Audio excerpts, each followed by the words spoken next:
Okay, we're going to bring this meeting to order, and just before I ask for the resolution, we did pass a resolution moving the start time of our council meeting to 5, just so everybody knows if you're observing us at home or in the audience. So we're going to have a mover and a second to bring the meeting to order. Austin, Allen? That the regular meeting of the Council of the Township of Springwater, February 21st, 2018, come to order at 5 p.m. All those in favor? Carried. And I would ask if you're able to stand for the national anthem and remain standing for a few moments, and it will be led by Councilor Austin. Oh, Canada, our home and native land, to patriots in all of us land. With glowing hearts we see thee rise, the true North, strong and free.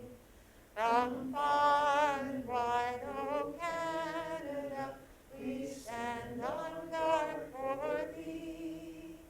God keep our land glorious and free. Oh, Canada, we stand on guard for thee. Oh, Canada, we stand on guard for thee. Please remain standing for private reflection or private prayer.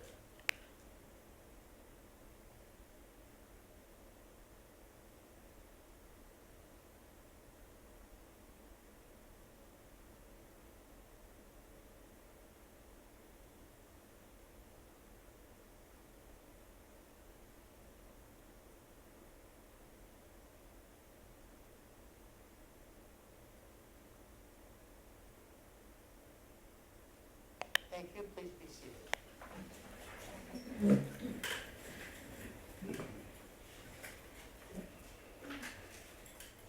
So turn to council. Does anyone have a disclosure of pecuniary interest on any of the items on the agenda? Okay, seeing none now. If something does pop up, just mention it at that time. We'll make a note of it. We don't have any deputations or delegations tonight. So we'll move to previous minutes. Could I have a mover and a seconder? Coughlin, Ritchie.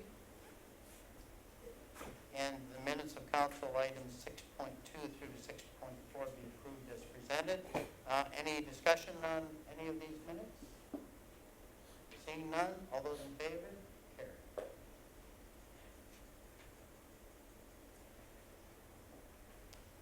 And we quickly move to question period. And if there's anybody in the audience that has a question, preferably on the agenda, but we'll kind of accept any questions, and if we can answer, we will. If not, we will get back to you. So I invite anybody to come forward if they have a question. Council?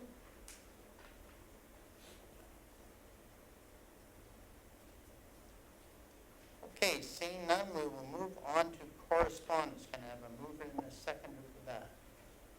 Alan? That corresponds and information items 8.2 through to 8.5 be received as information. Any of these that we'd like to have a discussion or comment on? Seeing none, all those in favor? Carried.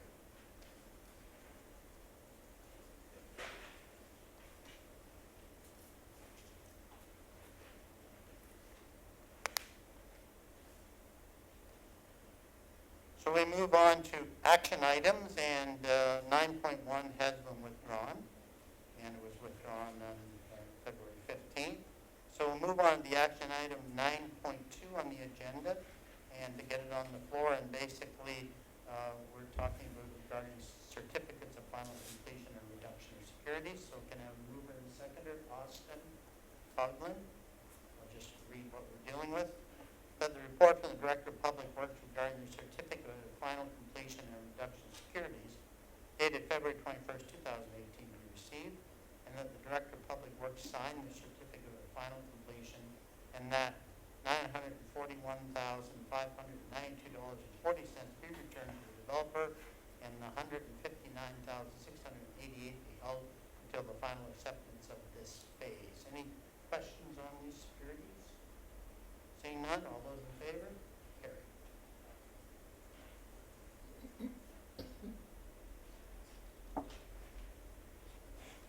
And we'll move on to the temporary borrowing bylaw. I know this is a routine, but can I have a mover and a seconder to get it on the table? Alan and Ritchie. That the report from the Director of Finance regarding the temporary borrowing bylaw dated February 21st, 2018 be received. That in accordance with Section 407 of the Municipal Act 2001, that the duly authorized signing officers secure temporary borrowing until taxes are collected and other revenues are received for the amounts considered necessary to meet the current expenditure for the year of the municipality, and that the necessary bylaw authorizing the temporary borrowing be introduced for adoption on February 21st, 2018 meeting of council. Any questions of this since we have Director Schmidt here? Okay. Seeing none, all those in favor? Carried.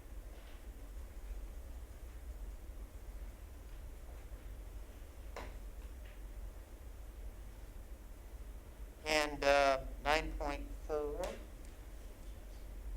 and this is tax adjustments and supplementary taxes, and we have a report here. Can I have a mover and a seconder on this one? Coughlin and Ritchie. And what we're dealing with is that the report from the Deputy Treasurer regarding the 2017 tax adjustments and supplementary taxes dated February 21st, 2018 be received, that the tax adjustments as outlined in the subject report and on the attached schedule, Appendix A, be approved. Any questions of our director on this? I think I saw some questions going back and forth. And again, Councilor Austin. Thank you, Mayor French. To you, to the Director of Finances. So this was good news that we actually collected more than we had anticipated we would. Is this an anomaly or higher than usual? Is it part of a trend, or are you able to speculate on that? Director Schmidt. Thank you, Mr. Mayor. Through you to Councillor Austin. So essentially, I think last year we were in a similar position, maybe not quite as high, but we did have a similar result. What you'll start to see is that as growth is happening within the township, we are getting additional revenue from those new properties.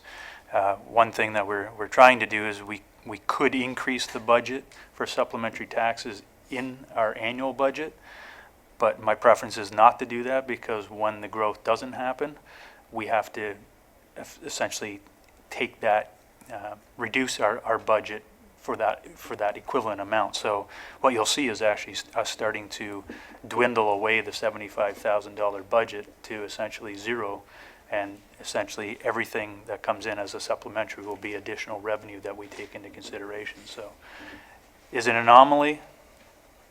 Not when you're in a growth position, if you will. So. Follow up. Thank you, Mayor French. The money, the extra money that we hadn't anticipated, does it go into a general fund or anything specific? Director Schmidt. Thank you, Mr. Mayor. Through you to Councillor Austin. So essentially what will happen is we typically what we've done in the last couple of years is we've come back to council and we've recommended where those funds would go. Again, it assumes it'll be taken into consideration when we look at our year-end position, whether we're in a surplus or deficit for last year. And so that will be coming forward to Council, Finance and Audit Committee in early May, and then to Council in mid-May for final approval. Any other questions? Seeing none, all those in favor? Carried.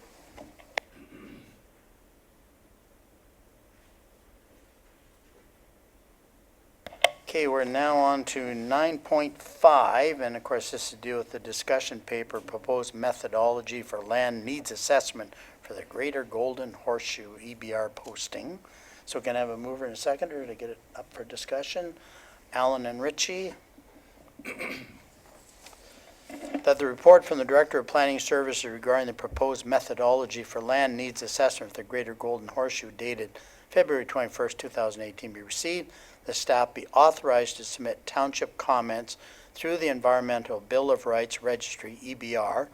Posting is generally outlined in the report and subject to any final additions from council. So is there questions you would like to ask on this report, and any comments that would like to be added? Deputy Mayor Allen. Thank you, through you, Mayor French. Director Spagnell, the reports referred to meetings that were held and to review this. And I presume you were at the meetings, and could you maybe give us an overview of the process from a planning perspective and how it's how it is tying in with our official plan initiative, or will be tying in? Director Spagnell. Thank you, Mayor French. Through you to Deputy Mayor Allen. Actually, no, staff did not attend the meeting. It's my understanding that the training session was more or less directed or oriented towards upper tier municipalities and single tier municipalities, which would include the county of Simcoe, because staff's understand the expectation of the land needs methodology is to provide the upper tier and single-tiered municipalities with direction as to what they need to do through their municipal comprehensive reviews. That is why, as part of staff's comments, staff indicated that any future public consultation should also include local municipalities or staff from local municipalities, because there is an impact on official plan update processes that would be underway as a result of the county's municipal comprehensive review once that gets going. With respect to your question about future planning process, it's staff's understanding that the methodology applies to the county's municipal comprehensive review, and it's through that process that there's going to be a number of guidance documents that the county is going to have to refer to with respect to land needs assessment. Some of them include looking at intensification within specific settlement areas within the county.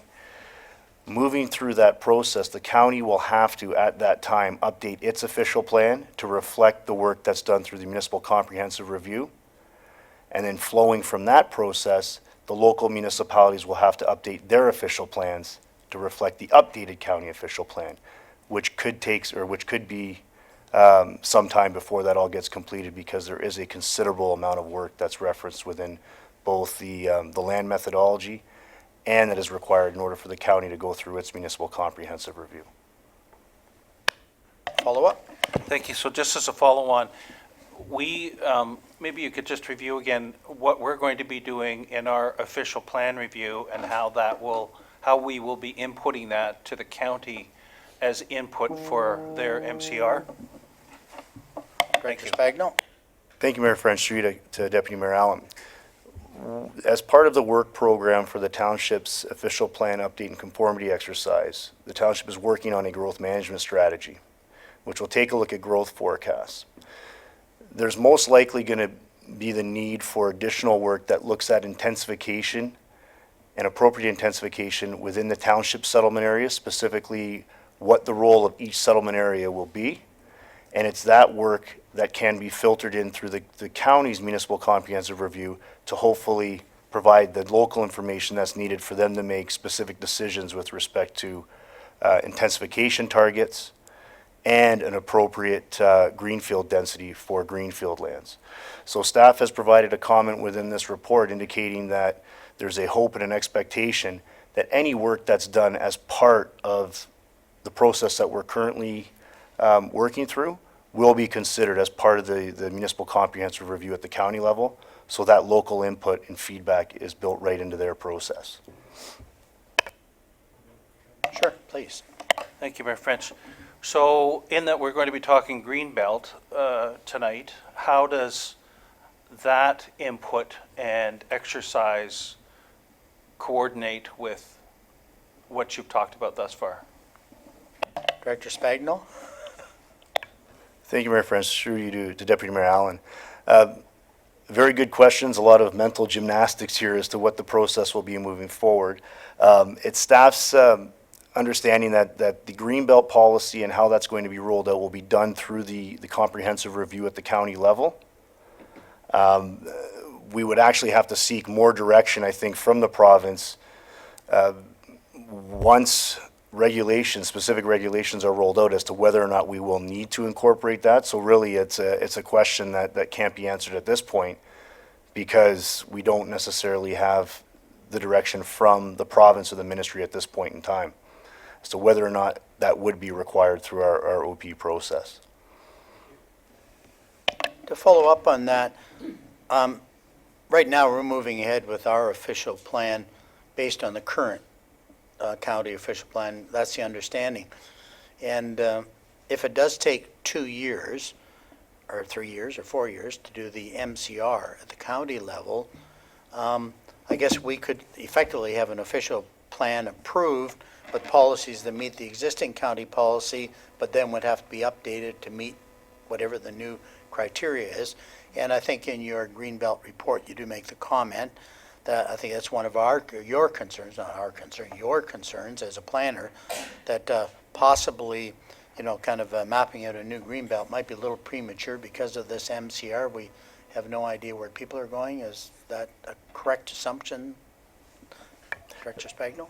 That is correct, Mayor French. It is for those very reasons. One of the impacts that's referenced within that Greenbelt report relates to a settlement area hierarchy and what the role of each settlement area is going to be. And the reason why that's important is there might be smaller settlement areas elsewhere in the county, and it's more of a general statement, that require an expansion. If the county doesn't fully understand what the needs are of those settlement areas and how that relates to, and how an expansion may help those settlement areas thrive and grow, by putting an additional restriction of a Greenbelt policy around that may actually hinder the ability for those communities to appropriately and reasonably grow. And that's why the county needs to look at that, and the MCR has to be completed prior to the Greenbelt being established, because you need to know what the needs are of those smaller settlement areas. Councilor Ritchie. Thank you, Mayor French, through to the Director of Planning. Are we going to see these comments that you're going to forward to the EBR before you send them? Is council going to see the comments that the staff's putting forward? Director Spagno. Thank you, Mayor French. Through you to Councilor Ritchie. The comments are provided within the reports. As far as the Greenbelt is concerned, there will be a presentation where staff will go over those comments, and there are specific comments related to the methodology within the report that's on desk as well. So those are available for review. But for clarity, the report that's attached to this, let's put the Greenbelt aside, because we're going to talk about that later, but the proposed methodology for land needs assessment, that report right now are the comments that we are forwarding, and we're welcome to maybe add any comments, but that's in the report that we received for this meeting. Is that correct? That is correct, Mayor French, yes. Okay. Thank you. Any other questions? Councillor Austin. Thank you, Mayor French, through you to Director Spagno. I liked the term you came up with, mental gymnastics. While I commend the province in the last few years has gone to great lengths to bring in all kinds of regulations to control urban sprawl, basically, and to protect the environment, to protect farmland in Ontario, and have controlled growth. While I commend those exercises, I also empathize with you planners at the municipal and county levels, because more and more regulations are being thrown at you. So I just wanted to let you know, as a councillor, as I read through all these detailed documents, I think you, as you say, mental gymnastics, it's quite a job that is being asked of you. Actually, picking up on Councillor Austin, maybe you'd like to just share with the audience how many new pieces of legislation have come down, because I think you had a meeting with planners at the county and you started addressing the new legislation coming down that require comments from basically our level. Maybe you'd just like to address how many we're dealing with. Thank you, Mayor French. I think what I can do is just name some of the legislative changes that have come down in the past couple of months. I know that there's a lot more that are being presented to a number of my coworkers in the municipality as well on top of these, but there is the OMB reform, the new legislation that's come forward with that. There's the Greenbelt legislation. There is the newly released agricultural and natural heritage mapping. There was legislation related to affordable housing. Of course, there was the growth plan in 2017, which was released in July, and now we're dealing with the expansion of the Greenbelt within into Simcoe County and other areas. So there's quite a bit that has been released, and I'm pretty sure I've missed quite a few more. Okay, thank you. Any other questions? Okay, seeing none, all those in favor? Carried.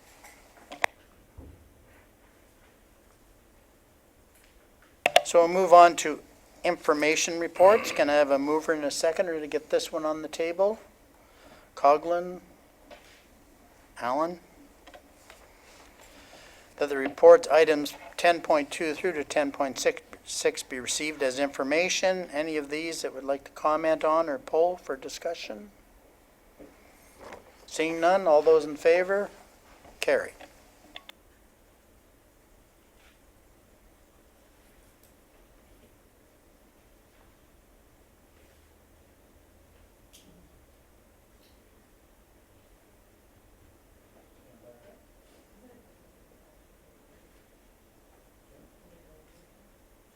Okay, well, let's back up. I know we passed the resolution, but I don't see him. we're going to go You know back why? to the He's building not here. report. Please pose your question. here. He's not here. Okay. All right. Okay, so we shall move on to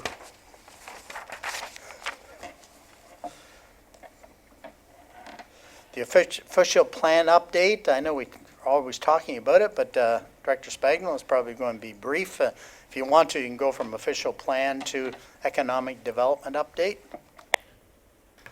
Thank you, Mayor French. From an economic development perspective, staff has received the final marketing strategy that was prepared by eSolutions. There will be a report forthcoming to council that goes over some of the key initiatives that were discussed during the Economic Development Working Group session to obtain council's thoughts on that and to hopefully move forward and initiate some of those exciting initiatives with respect to marketing the municipality. Thank you. Okay, county updates. Maybe Deputy Mayor Allen, you'd like to start? Yes, through you, Mayor French, thank you. County went through numerous topics last meeting, which was on February 13th. Selected items that I'm going to report on are the County Simcoe Transit implementation project. There was a status update on the, we received a report. The plan includes 5 new intermunicipal hub-to-hub routes to be implemented over a 5-year period, prioritizing Midland to Barrie, Collingwood, Wasaga Beach to Barrie, Barrie to Orillia, Allison to Bradford, Midland to Orillia. These services are intended to provide regional connections between the primary settlement areas in the county. The plan also establishes financial responsibility for an intra-hub service, Collingwood to Wasaga Beach, Borden to Angus, Barrie to Barrie, Penetanguishene to Midland.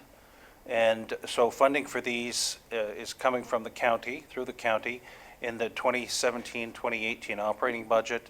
So they're moving along. The county received the triple majority from the municipalities to proceed with this. Also covered was the results of the 2017 battery collection. That was up 7.2% from the previous year, so continues to be a successful initiative. The application for an extra 1,000 units in Friday Harbor was discussed, and there will be a public meeting with respect to that. A date to be announced, so we will be being informed of that. There was an update on the amended Blue Box program plan and the comments of the county with respect to the Blue Box amendments. It didn't come forward with recommendations that were to the satisfaction of county staff, and so we've written back to try to get faster and more advancement of that initiative.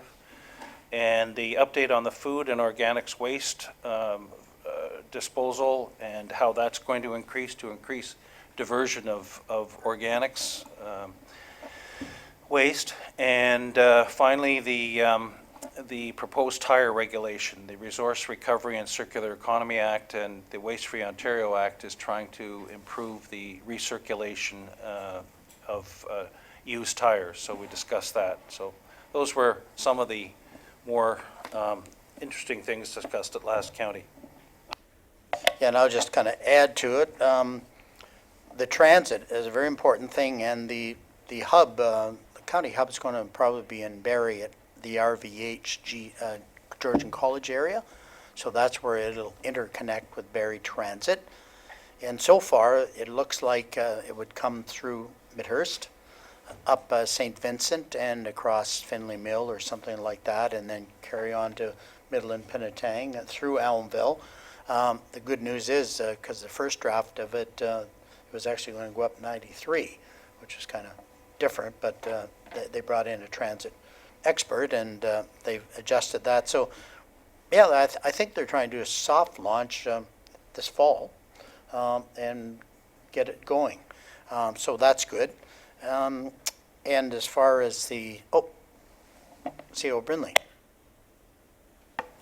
Thank you, Mr. Mayor. Just to talk about more of the detail is we're entering into discussions with the county in terms of stops. So that discussion's ongoing with our engineering department.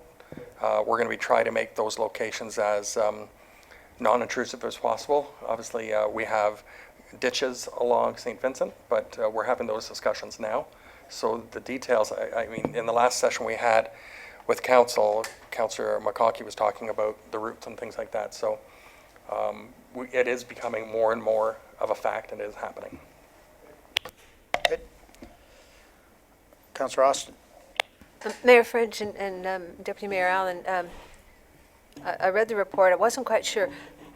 Will the actual service itself be contracted out, or will it be will the busing be will the say the drivers and the will the drivers be employees of the county, or and the buses belong to the county, or will the service be contracted out? It's actually a combination. The county's going to own the capital assets, but they'll most likely outsource the operations. Okay, and the only, the other comment, it was actually a good education because we're always talking about growth. And I was curious on the Friday Harbor, because it's a seasonal and it's actually, I think, called a special development area in the Innisfil official plan. And I found it kind of different that the population that's going in there, 1,000 people, or 1,000 units, that has nothing to do with the growth plan or Schedule 7. So it doesn't count towards their population. And it's called seasonal. It's kind of interesting definition of seasonal. There's, I think, 64 days a year they have to be out of the unit, but they don't have to be consecutive. So it's kind of an interesting special kind of development area, what they call it. But it'll be interesting to follow that because I'm curious over a period of time how many people could go there. Councillor Austin? Can you tell us where Friday Harbor is? Yes, that's the big resort in Innisfil around the Big Bay, not Big Bay Point area. Yeah, it's quite attractive. That's the only thing I would have to add. Any quick questions or anything on any of that? Okay. So municipal updates. Any kind of comments? Councillor Austin. We're keeping an eye on the water level of the Wye River, or at least I assume we are. Yes. I noticed some sort of sign over on the bridge on the west end of Queen Street, something that had squiggly lines on it. What did that mean? Watch out for flooding? Director Coleman? Okay. When I saw that today, I was out walking there today, and the water level was well below the road at that time. And I did check along Amelia Street, and everything seemed to be okay, no severe flooding. And I went out to the north end, concession 10 and all that sort of thing, and things are okay at the moment. Hope we don't get, a lot of heavy rainfall in the meantime. Maybe Director Coleman, I mean, obviously, there's some county road issues that we don't maintain, but from a local level, I mean, what has been impacted, maybe just for anybody that's listening in the audience? Thank you, Mayor French. Yes, last night we closed 2 roads. We closed Mill Street West between the old Second and Baseline. It was, the water receded this morning and it was repaired. It's now open. Vesper Valley Road from Snow Valley Road to Mare Road will remain closed for another few days. The water has receded, but the base is still saturated. And at the county level, Wilson Drive, of course, was closed, but it has since reopened as well. Councillor Austin? Did I also hear that there was a bit of trouble on concession 7 between Old Second and Baseline? Somebody said there was a bit of a washout. Director Coleman? Thank you, Mayor French. Through you to Councillor Austin. I didn't hear that there was a washout. I think the culvert there was somewhat blocked. It looks like we will probably be replacing it later this year prior to construction, but I don't believe that there was anything significant to close the road. Okay. Any other municipal updates? Well, just want to kind of thank all the volunteers that made some of the activities on Family Day great. In Phelpston and in Midhurst, and they had the open skate in Hillsdale. But anyway, people were out in droves, and quite honestly, when you go out to the events, I like seeing all the younger families, and that's a sign of the times that we should have healthy communities growing and healthy volunteers in the future. Any other comments anybody would like to make? Okay. So moving on, we do have a motion which notice was given. And I do have a mover and a seconder by Austin and Coughlin, and I will read this. Whereas Ontario's libraries play a critical role in communities across Ontario by helping millions of residents improve their well-being, reach their potential, and gain meaningful social connections and learning experiences, and whereas there has been a sharp and steady decline, a decrease of over 60% in provincial funding for libraries over the past 20 years, and whereas unlike Alberta, British Columbia, and Saskatchewan, Ontario does not have a centralized digital resource foundation or province-wide strategy for leveraging costs and licensing databases and e-learning resources across all public libraries. Therefore, be resolved that the Township of Springmore call upon the Government of Ontario to return to its historic leadership role in supporting Ontario's public libraries with a modernized, sustainable funding model to respond to the changing needs of residents, students, and local communities by increasing the annual base funding for all public and First Nations libraries from $33 million to $50 million, an increase of $17 million in annual funding, and dedicate $25 million in new annual funding for the development and implementation of Ontario's digital library. So that is the resolution, and I know we've had some discussion. If there's questions, hopefully we can respond to them. Councillor McConkey. How was the number determined as to how much you wanted it increased by?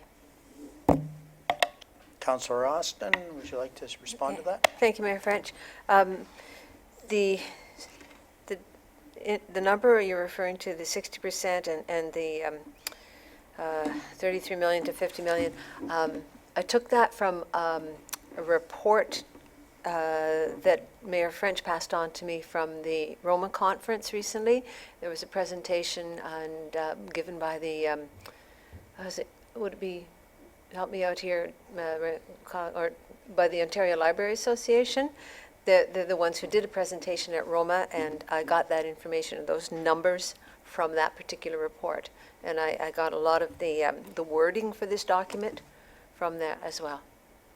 And the motion is supported by the library board. That's correct. Yes. We had a library board meeting last night, and the library board voted to support our motion. Perhaps Councillor Coghlan can help me out here. They asked us also to perhaps call on the County of Simcoe to support us in this. So I'm assuming that the way we would do that might be to ask our councillors to take this kind of motion to the next county council meeting, or did you have any other thoughts? Councillor Coghlan? Thank you, Mayor French. I think too, even if we just amend the motion to include circulation to the County of Simcoe, it could just be done that way. And I think that would be considered a friendly amendment. And Councillor McConkey?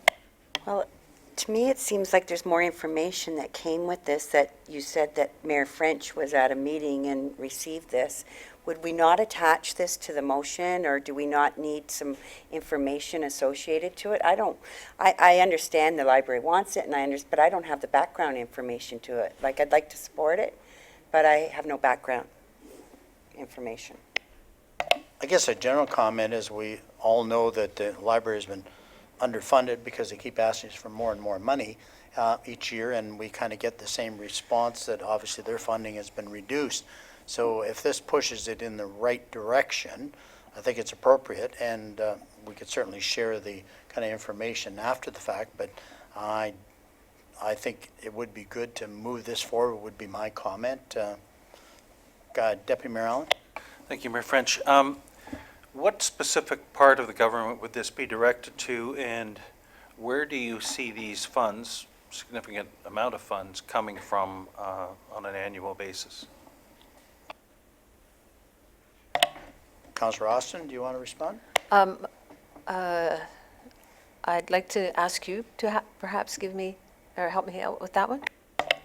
I think what I would do is maybe you can turn to our CAO of the library if you would like to kind of come up and participate in this conversation. Of course, give your name.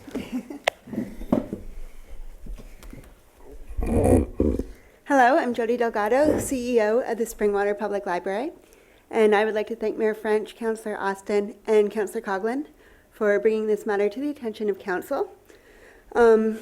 First off, I'm not sure exactly where in the provincial budget this funding would come from, but libraries are under the jurisdiction of the Ministry of Culture, Tourism and Sports, and so this is where this resolution would be addressed.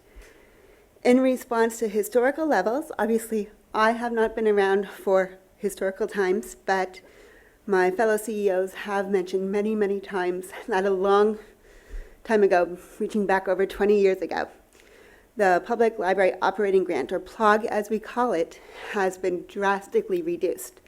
For example, for Springwater Library, we received approximately $28,500 for our PLOG, and that has remained constant over the last few years if you go back and look at the budgets. Another issue is that we do get additional funding from the ministry, but we cannot depend on it. And this is funding primarily for technology purposes, and it is different every year. One year we have it, one year they don't, one year we have it for 3 years. It's very, very hard for us to plan, especially technology needs in our changing technology economy, without knowing we have that constant funding coming in. And so part of this resolution is to let the ministry know libraries are dependent upon constant funding. We can't be left in the dark every year, and in November, do we get this money from the ministry or not? It's really hard for planning and strategic purposes, and it does not benefit our residents at all. I am going to also speak to the databases and e-learning resources, if you will allow me to. Right now, Please do. it's in the resolution. So right now, we do not have databases across the province. Luckily for us, we have a robust selection of databases that is funded from the County of Simcoe, from our library cooperative. And so because all of us have banded together, we get great purchasing power. If it was just up to Springwater Public Library, we would have very, very little. For especially the northern libraries, they don't have that resource. And this is an important resource that should be available to every Ontario resident, no matter where they are. There's so many great resources out there that we cannot afford ourselves. So that is a very important part of it. Deputy Mayor Allen?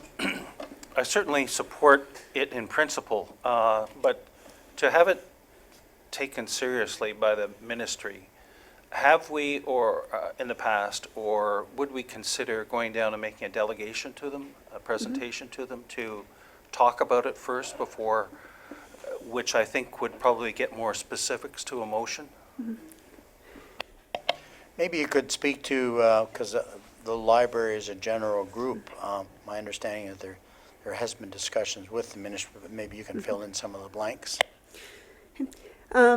The Ontario Library Association, as well as the Federation of Ontario Public Libraries, do sponsor library legislative days, which is when certain groups of librarians go to Queen's Park and meet with the MPPs, meet with the ministers, and promote what we need and how we can better serve the residents of Ontario and our own municipalities. Unfortunately, I've not yet been able to take part of that. I am looking forward to being a part of that because that is definitely very important in order to promote the good libraries do and that we do for our residents. This would be a great time to mention this, and the more, as you said, the better. We really need to get our voices across. I don't have the date in front of me. I know in the United States it always happens in May, but I'm not sure the legislative agenda for Ontario off the top of my head.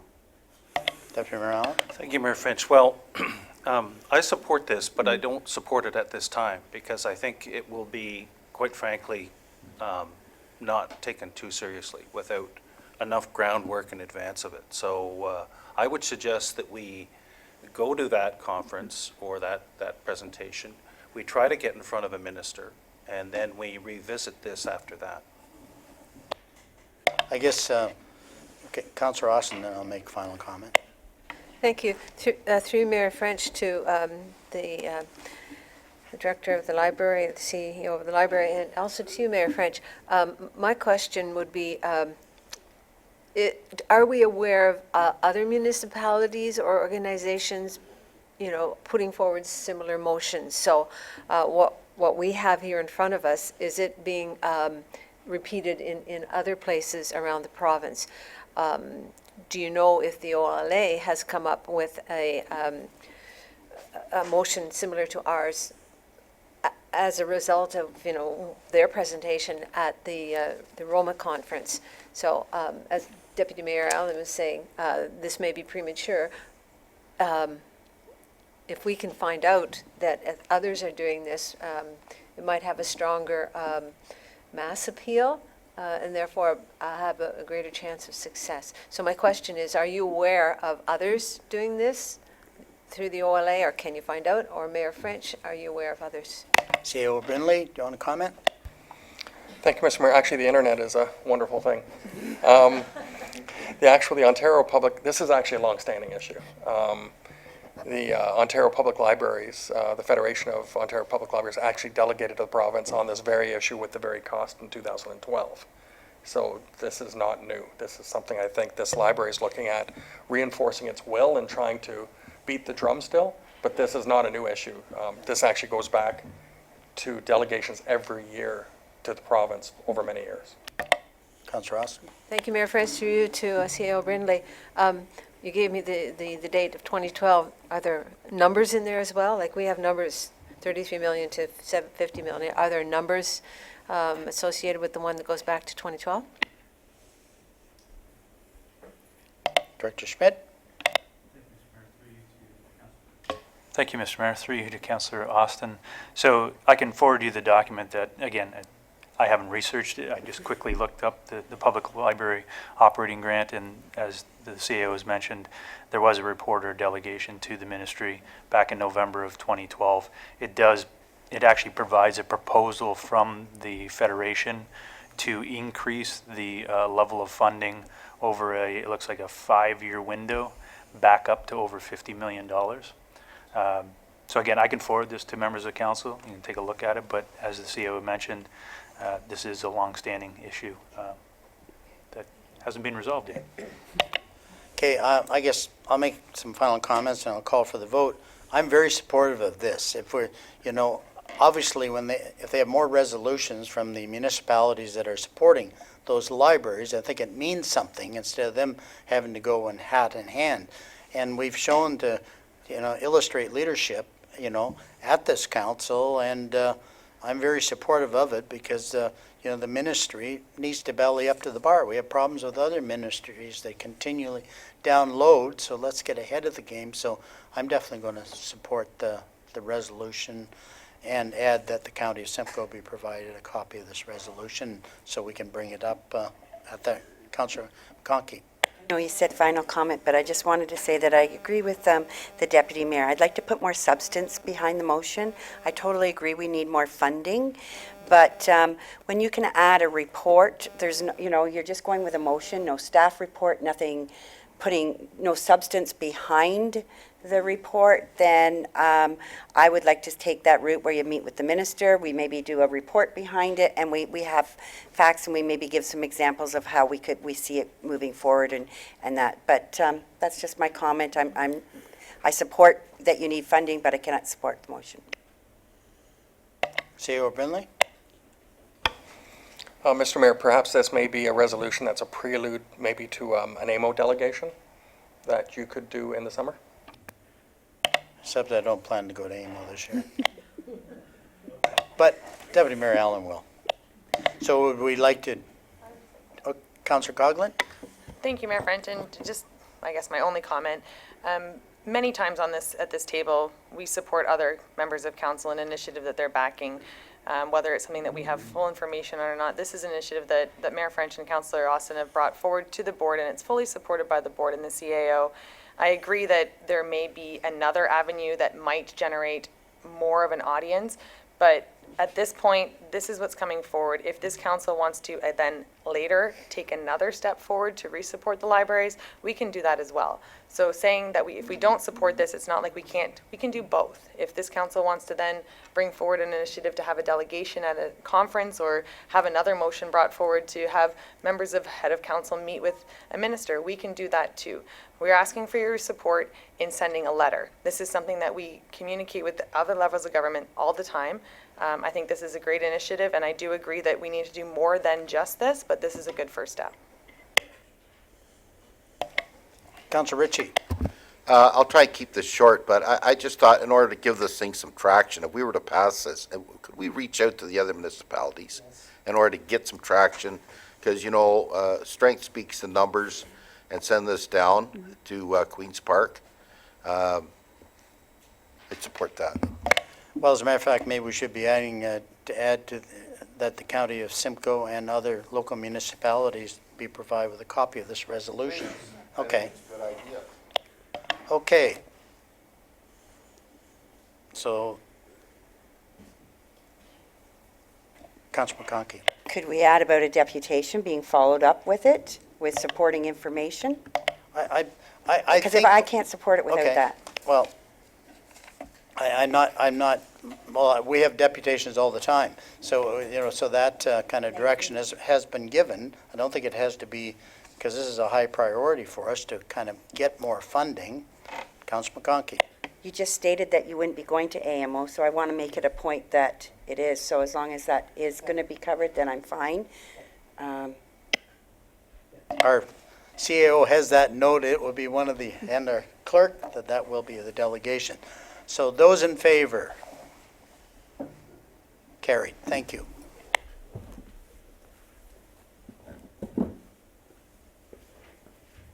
Do we have any notices of motion from anyone here? Okay, seeing none, is there any additional items for future consideration we want to put on the table, on our list? So do I just call recess? Okay, we're actually finished our this part of the council meeting. We are going to recess. Oh, sorry. Okay. So, Councillor Coghlan. Thank you, Mayor French. Items for future consideration. It's been brought up times before. about volunteer appreciation and garb. We had an incident in Elmville, which staff is aware of and members of Elmville are aware of. We had a person who is responsible for and a volunteer for our ice rinks close an ice rink and then had to ask a member of the community to remove themselves from the ice rink, and it resulted in an altercation, not a physical one. But I feel like if our volunteers had something that they could wear that says they are with Springwater Township to provide some authority in those situations, it might be perceived by residents in a different manner. Thankfully, this resident is a longtime dedicated person. Very sorry that it happened to him, but I would really like to push forward on this. We do have money set aside in our volunteer appreciation. I don't know if money can be taken out of the event to provide this for residents, but just so that as we roll into our next winter and things, we can have something for our volunteers so that this doesn't happen again. CEO Brindley. Thank you, Mr. Mayor, through to Councillor Coughlin. Yes, at the senior staff level, we have discussed this, so we're just looking at what we can get. I wouldn't allocate it to the volunteer event because it's usually pays for just the volunteer event, but we will figure that out. And I agree with you 100%. These volunteers are very important to us, and for them to have some recognizable sign on them that they are supporting us. And in this case, where the altercation, probably the individual who shouldn't have been on the ice because the rink was closed, and the altercation that occurred probably might have been minimized if he had something on him that said Springwater. So it's a point well taken, and staff are working on it. Thank you. Any other items for future consideration? Okay, we will take a recess until 7 p.m. and we will start 7 p.m. sharp. So thank you, and we will be back.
Okay, we're going to reconvene our council meeting. Our council meeting actually started at 5 o'clock, and we got finished with most of the business on the agenda.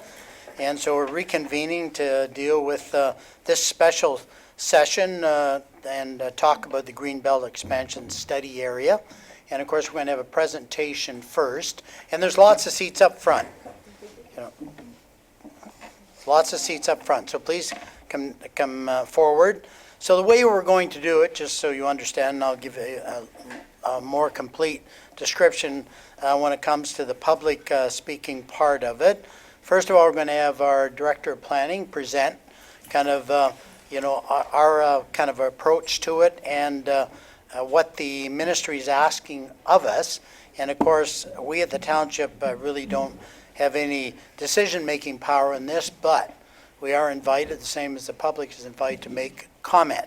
And so we need to file our comments the same as everybody does by March 7th. Even though the County of Simcoe, we did ask for an extension to the end of May or June, the ministry told us no. And so with that, I'll turn it over to our Director of Planning, Mr. Spagno. Thank you, Mayor French, and thank you for everybody for coming out and attending this meeting.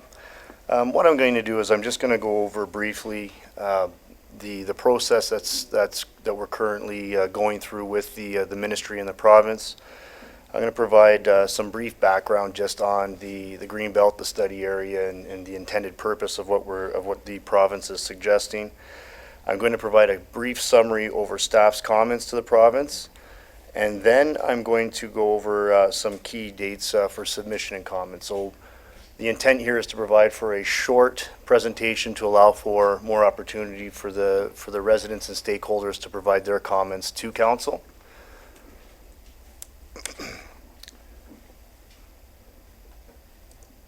So the first slide here, the key takeaways. There's more to this process than just taking away what we have in this slide, but I think as the mayor referenced, we're dealing with a provincial process and something that's being facilitated and administrated by the Ministry of Municipal Affairs. The township's been provided the opportunity to provide comments specifically related to the establishment of a study area to grow the Greenbelt into certain areas in Simcoe County and more specifically into the township of Springwater. The key date, as the mayor referenced, is March 7th. And that's where all stakeholders will have the opportunity to provide comments directly to the ministry. In this role here, the township is a commenting authority to the study area and is pretty much on the same level as, I would say, residents and stakeholders that sit in this room who have an interest from a property ownership perspective and a land use perspective. It's comments through the process that the ministry is going to have to consider to decide the extent of the study area, to decide what's going to be included or what's going to be looked at through that study area, to roll out the process with respect to the Greenbelt. So just a brief context or a little bit of context. The study area is really the result of the Coordinated Floor Plans review, which looked at various plans. We looked at the growth plan, looked at the Oak Ridges Moraine plan, looked at the Niagara Escarpment plan, and it looked at the Greenbelt plan. And what actually happened was, as a part of this, or as a result of the review, the Greenbelt plan was updated, and in the province released notification that they were looking at growing the study area of the Greenbelt, or growing the Greenbelt into Simcoe County by introducing what would be considered a draft study area. What the study area's focus was to look at moraines, cold water streams, and wetlands.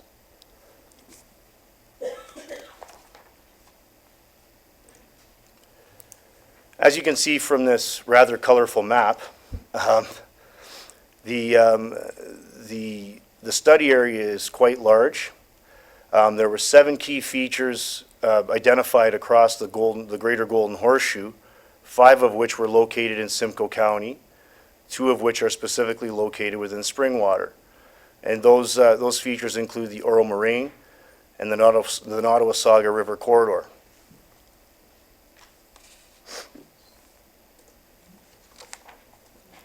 More specific to the study area in Springwater, The study area comprises of approximately 55% of the total land area for the municipality. And again, just to pinpoint and just to point out again, affected landowners have varying interests. For example, there are agricultural properties that are picked up within the study area. There are commercial businesses that are picked up within the study area. There are industrial businesses within the study area. So the study area affects a multitude of landowners across the board. This also includes residential. So as a result of what's been released by the ministry, staff has compiled 8 general comments related to the study area specifically. The first comment is really general support for enhancement and protection to water resources, just from the standpoint that they are significant features that do require protection where it's deemed to be appropriate. The second comment relates to the study area and the future greenbelt boundary, in that staff recognizes that it's to reflect potentially a new greenbelt boundary. However, what staff is asking for is the ability to comment on any regulation that is brought forward as part of the study area. The third comment relates to duplication of regulation and process. This really speaks to the fact that there is a lot of regulation and process that's in place. If you take a look at, for example, natural heritage mapping, agricultural mapping, the limiting factors out in the rural areas related to sprawl and growth, and that unnecessary duplication of regulation and process should be looked at and monitored a little bit more thoroughly to make sure that that's not occurring just for the sake of adding regulation. Comment number 4 speaks to study area refinements between settlement areas. And what I'm going to do, if I can get this to work.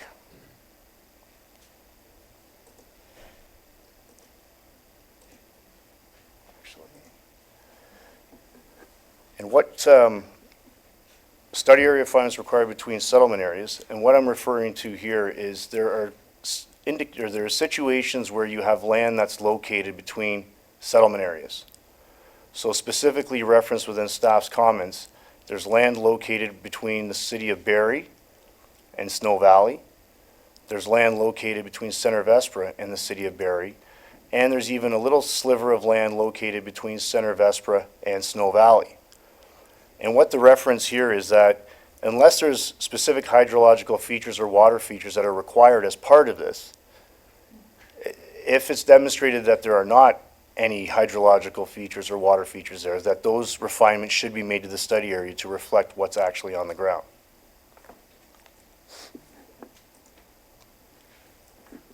Comment number 5 again relates to study area refinements, in that the study area should look at, and it should, in previous approvals where environmental reports that deal with water features, hydrological features, if there's an approval in place that actually specifically deals with those, that those areas should be removed from the study area consideration. Again, this is to avoid any inappropriate duplication of process or any additional impact on landowners.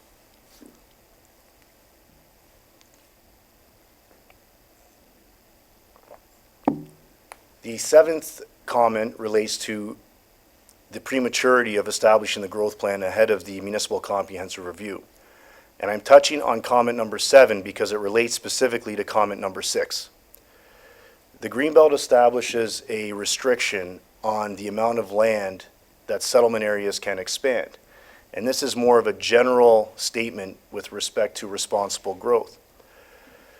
Essentially, by establishing the study area boundary in close proximity to settlement areas that may require an expansion, that could have an impact on the ability of those smaller settlement areas to be able to grow and thrive. And the reason why I say that is because there's a limitation on the amount that those settlement areas can grow. So for example, and I don't have any specific examples, this is more of an overarching statement, you may have a rural settlement area that requires an expansion to provide for development that will bring in services like municipal water and sanitary.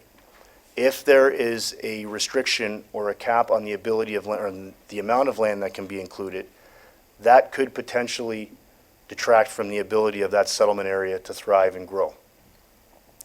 Which is why staff has come forward to say that comment number 7, that it would be premature to establish any greenbelt boundary or study area around the settlement areas until such time as the county's municipal comprehensive review is completed, which has to take a look at the servicing potential and the needs of smaller settlements and settlements in general across the county. And then the last point really relates to confirming the study area around the Midhurst settlement area. There's a portion of land that is included within the Greenbelt in the northwestern portion of the Midhurst settlement area. The intent of the Greenbelt, as staff understands it, was not to include any Greenbelt within the settlement areas, and that would have to be looked at and refined through the process. And the last slide really deals with provincial timelines and contact information. Once again, I'd like to reiterate that this is a provincial process. It's something that's being managed by the Ministry of Municipal Affairs, and therefore any comments that are submitted by anybody in this room should be directed to the Ministry of Municipal Affairs to make sure that those comments get onto the EBR posting at the number that's provided in the slide before you. In addition, staff has also provided a pamphlet for people sitting in the room and to take away, so that you can reference that when you want to submit, or if you want to submit your comments directly to the ministry, just so that you have that at your fingertips once your comments are submitted. And at this point, I would like to turn it over back to the mayor, and we can begin with receiving some comments from the public. Thank you, Mr. Spagnol. And the way we're doing this is basically Mr. Spagnol's comments, your comments, are all going to be part of our discussion when we actually table a resolution tonight, because there might be some slight changes we want to make to accepting the report. So that's the way we're going to do it, so we follow proper process, and that's what the clerk's here to keep me out of trouble. Sometimes that's a bit of a challenge, but I do have a kind of a statement here that I do want to make sure everything's clear. So the purpose of this portion of the meeting is to receive comments from the general public and stakeholders in regards to the Ministry of Municipal Affairs process regarding the proposed Greenbelt expansion study area. The subject matter of the meeting will be strictly adhered to. Persons wishing to provide comments regarding the provincial initiative will be invited to speak for a maximum of 3 minutes each. And the clerk's going to keep a time on that, and she'll give you some instructions before the first person comes up. Names of the presenter, including company, group, or organizations, address, and the general nature of the comment presented will be noted in the minutes of this meeting and will form part of the township's public record. Those persons wishing to make comments were required to sign in prior to the start of this portion of the meeting, and we have lots of signatures here, and they signed in between 4:45 and 6:45. Please note that the public comments and submissions provided during this portion of the meeting will be submitted as an attached document and sent to the Ministry of Municipal Affairs. So if you do have a hard copy of whatever you have, please provide it, and a number of people have already, and they'll actually be scanned and form part of our meeting minutes. Pardon? Just a submission, okay. And so we will scan them and make sure that we have copies, and we will be submitting them. And but to be clear, those submissions are not part of our formal official submission, because we're asked for our comments. And nor will they be submitted when we submit our file to the EBR. So you need to do that. So those interested in officially submitting comments, the ones you present to us tonight, are required to do this through the Environmental Bill of Rights Registry website. And that kind of slide that's up there, there's copies of that sheet at the back you can take with you. It's got that information on it. And so you submit it to the EBR no later than March 7th. That's why we're having this special kind of input meeting, because we have a deadline. And of course, I'll turn to council now because we haven't tabled a resolution. So as the presenters come forward and they present whatever they're presenting, I invite you to ask a question for clarification, but not create a debate here. So if there's something somebody says that you don't understand, please ask them to clarify it. But after all the presenters, then we'll go to council and we'll get questions answered by Director Spagno. So it may be appropriate if you want to make some notes as we go through this, because as I said, we haven't tabled any resolution yet. So that's the way we will proceed. And one thing I emphasize is that, we've opened this to get comments. We definitely don't have an obligation or a statute that says, well, you should have a consultation, because we're actually being asked to consult or to provide comments. But we think it is important because of the nature of Springwater to have input. So that's why I've invited you here tonight. And we do want to hear from you because it may have us provide some additional input when we table our resolution and the report to the ministry by March 7th. So we do appreciate you being here, but at the same time, please be respectful, both ways.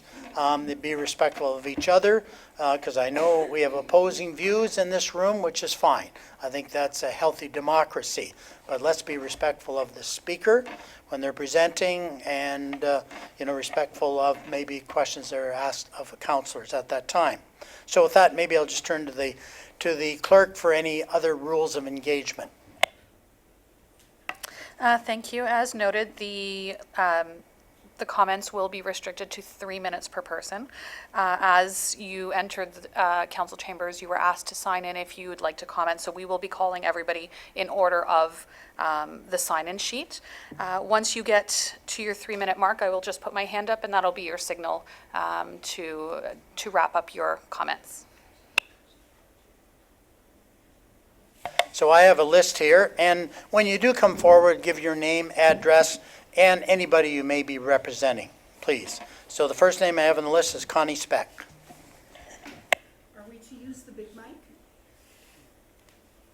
There is seating up front. Thank you very much, members of council, for holding this open session. Much appreciated. I watch with great interest this process as it's unfolded, as you indicated, from the province. And I think they've made a really good start on things. And I think the comments that will come in will greatly expand what we're going to know about the Greenbelt process. My own concerns are that we're not giving enough time to natural infrastructure systems.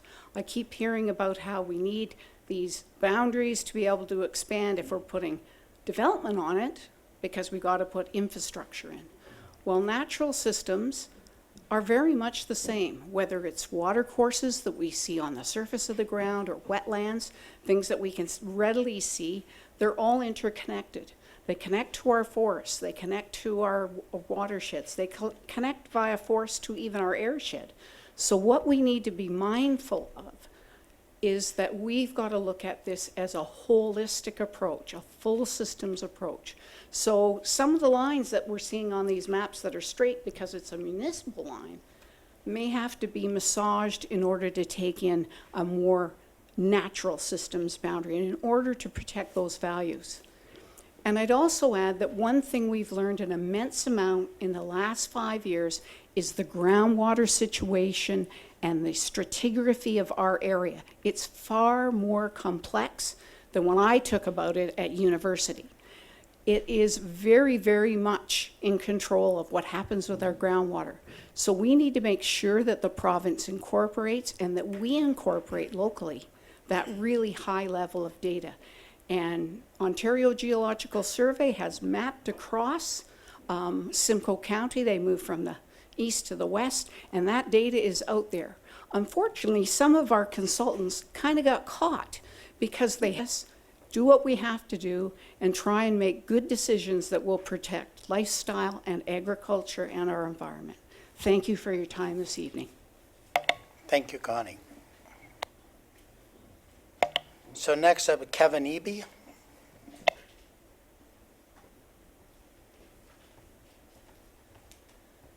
Thank you very much. I actually live in the region of Waterloo. I'm here for, I'm representing myself. I have worked with the province. I've worked with the Federation, or the Friends of the Greenbelt Foundation, but these are my own comments. I was formerly the Director of Community Planning in the region of Waterloo, and I've been through a number of policy development exercises much like this. And I just wanted to give you 3 observations. The first is I strongly encourage everybody to actually go and read the policies. There is so much misinformation that goes around on both sides that it's really important that people actually read what is in the policies. And I'll tell you just a really 30-second story of my experience. We introduced environmentally sensitive landscapes into the region of Waterloo to protect clusters of environmental areas. The only impact of the policy was to prohibit urban expansion into it.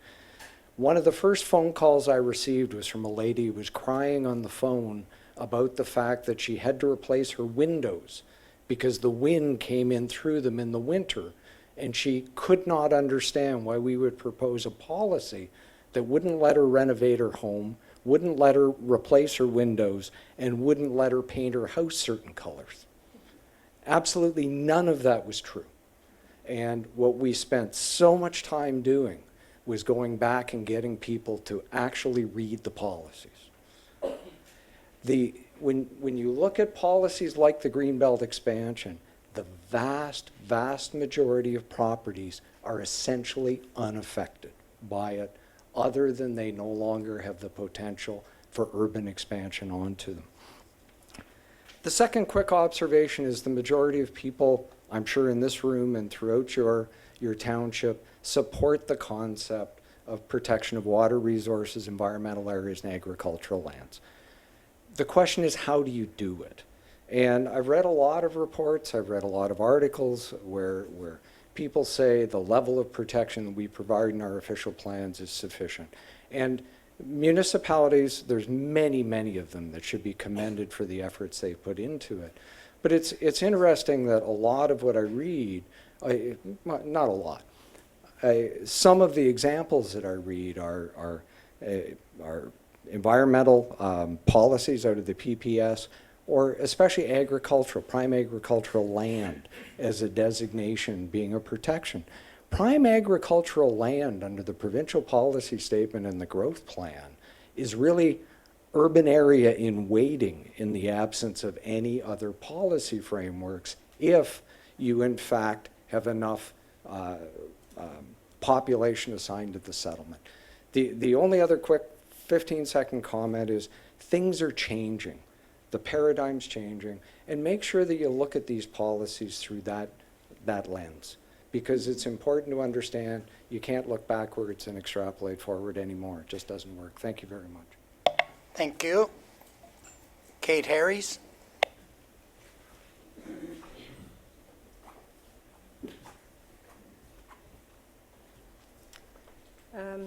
I live at 1186 Floss Road 10 East, Springwater Township, and I'm here on behalf of the Elmvale Foundation. I'm one of the lucky residents of Springwater who have water, pure water, delicious water that naturally springs from the ground and needs no treatment. And the Elmvale Foundation was started by Bill Shoddick, who tested these waters. He's been testing them for 25 years and found them to be exceptional.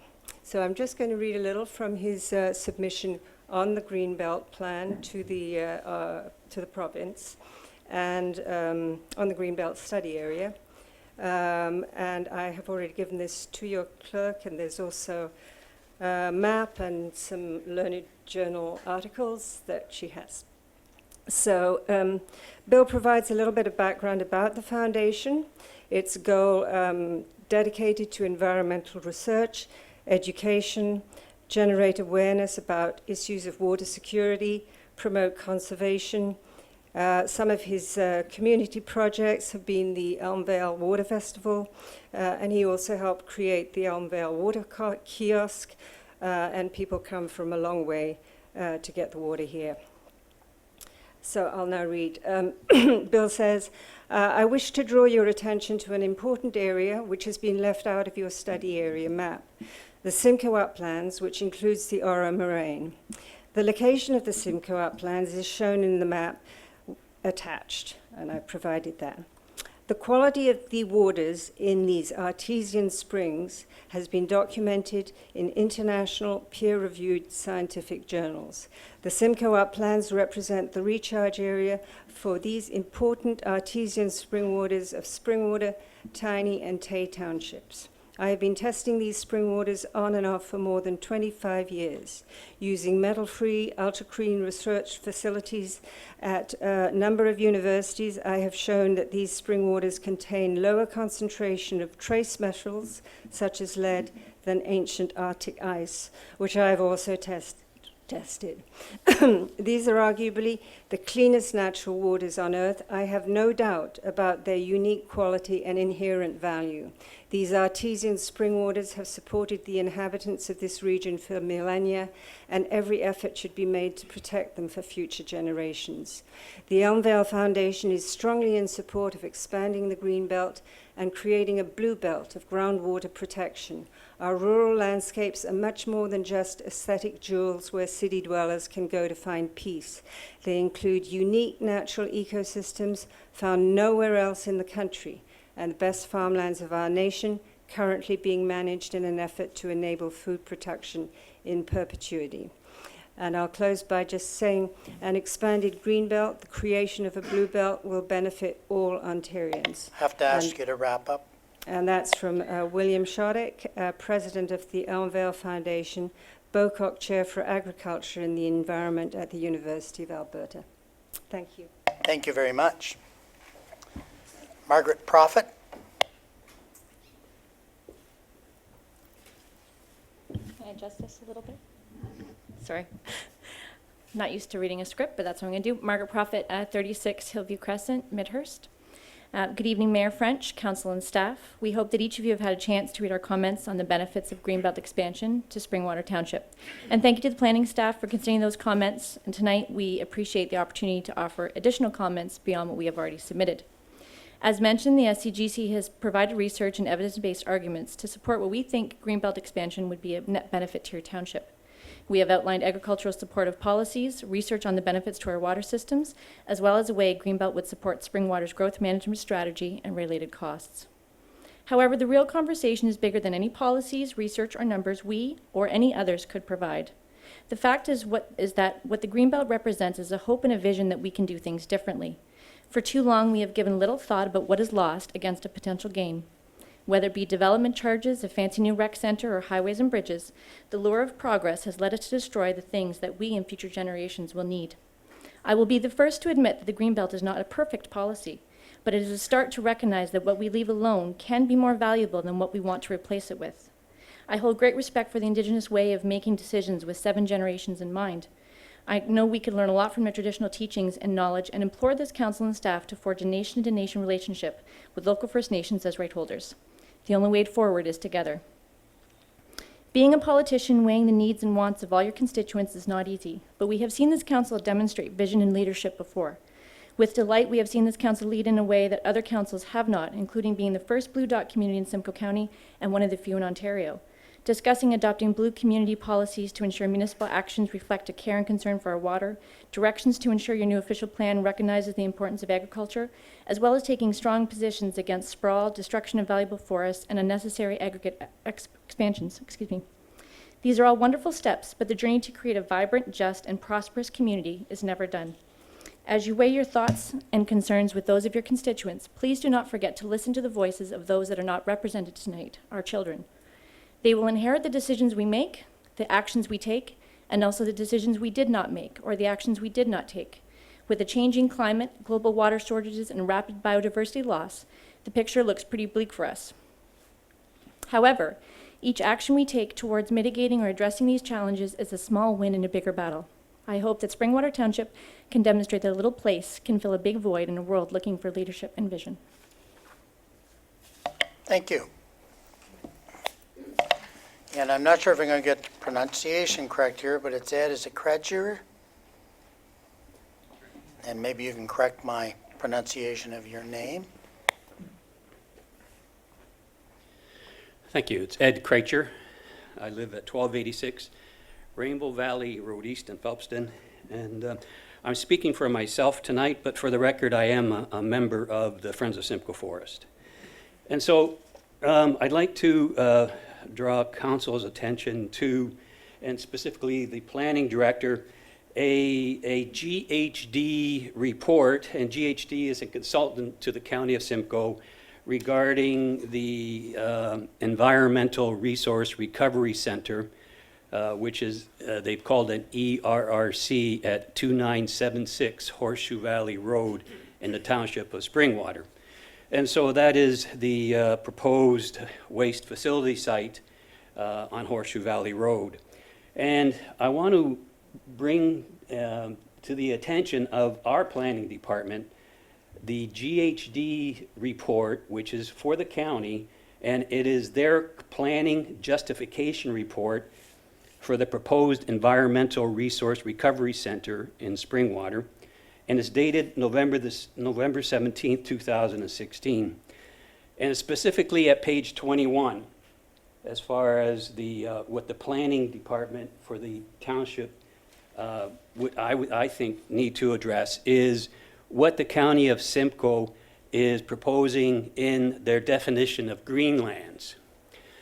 And so when I became aware of the proposed site at on Horseshoe Valley Road, I actually went down to the OMB offices, the Ontario Municipal Board offices, and reviewed their 2 banker's boxes of files that the county had been processing to get the definition of greenland changed to facilitate what the county wanted to do at for the county for allowing this waste disposal site somewhere in the province.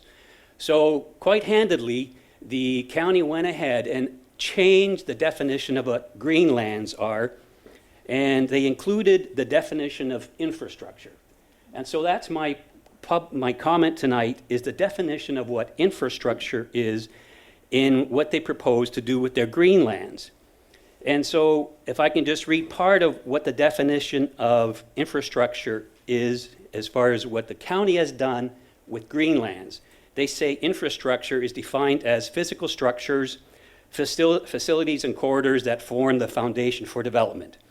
Infrastructure includes sewage and water systems, septage treatment systems, waste management systems, electric power generation and transmission, communications, telecommunications, transit and transportation corridors and facilities, oil and gas pipelines and associated facilities.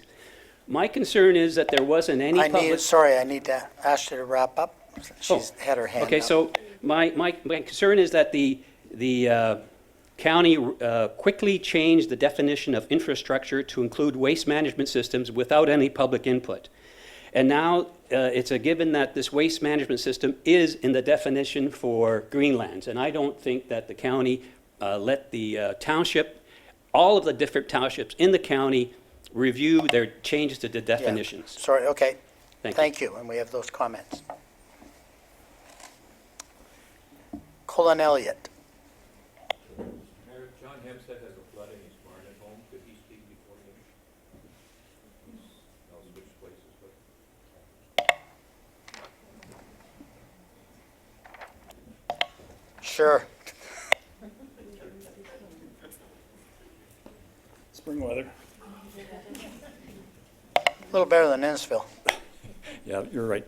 John Hempstead, I live at 354 Line 8 South in Oro-Medonte. I'm here tonight from the South Georgian Bay Lake Simcoe Source Water Protection Committee representing agriculture.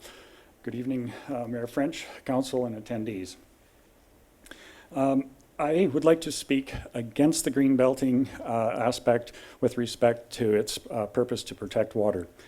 Currently in Ontario, we have several different acts that do a good job of protecting water. Currently, we have the Lake Simcoe Protection Plan, Conservation Authorities Act, Environmental Protection Act, Great Lakes Protection Act, Oak Ridges Marine, Ontario Water Resources Act are the main acts. Then under the Source Water Protection Act, we have the Clean Water Act, which was superseding regulation in the province. We have taken 10 years and millions of dollars in the province to analyze and study the far-reaching effects of the water systems underneath our county. We have developed a plan which limits and regulates activities on the surface area of the county. We also looked at the water feed for a well up to 25 years away. So that's taking a drop of water into the ground and measuring, science can do this, measuring the time it takes to get to the well. So you're going from the well back out 25 years. So the system that we've worked through in the last 10 years has been based on the best science available. It's covered vast amounts of the landscape and countryside, specifically in Simcoe County, and particularly here in Springwater and in my township as well. The other thing I would like to comment on actually speaks to staff comment number 4. The list of aforementioned acts is quite nice, but then we have the Nutrient Management Act, the Pesticides Act, the Livestock Medicines Act, and various quality standards programs for the various commodity groups in the province: dairy, beef, pork, feathers, sheep, and goats. Sheep is what I'm involved in. All of those programs have large segments of the programs that are designed to protect the environment, particularly from keeping things out of waterways.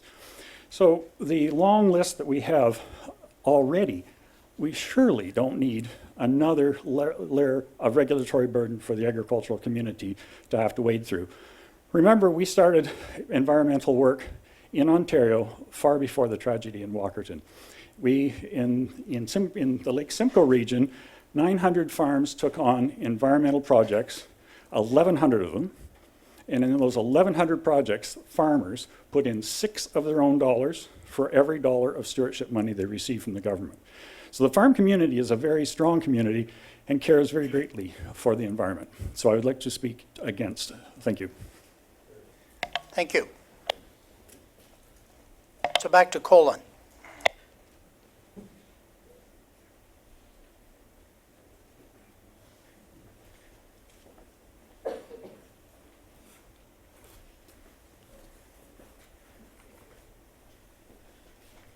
Thank you, Council, for giving us a chance to bring our views forward tonight.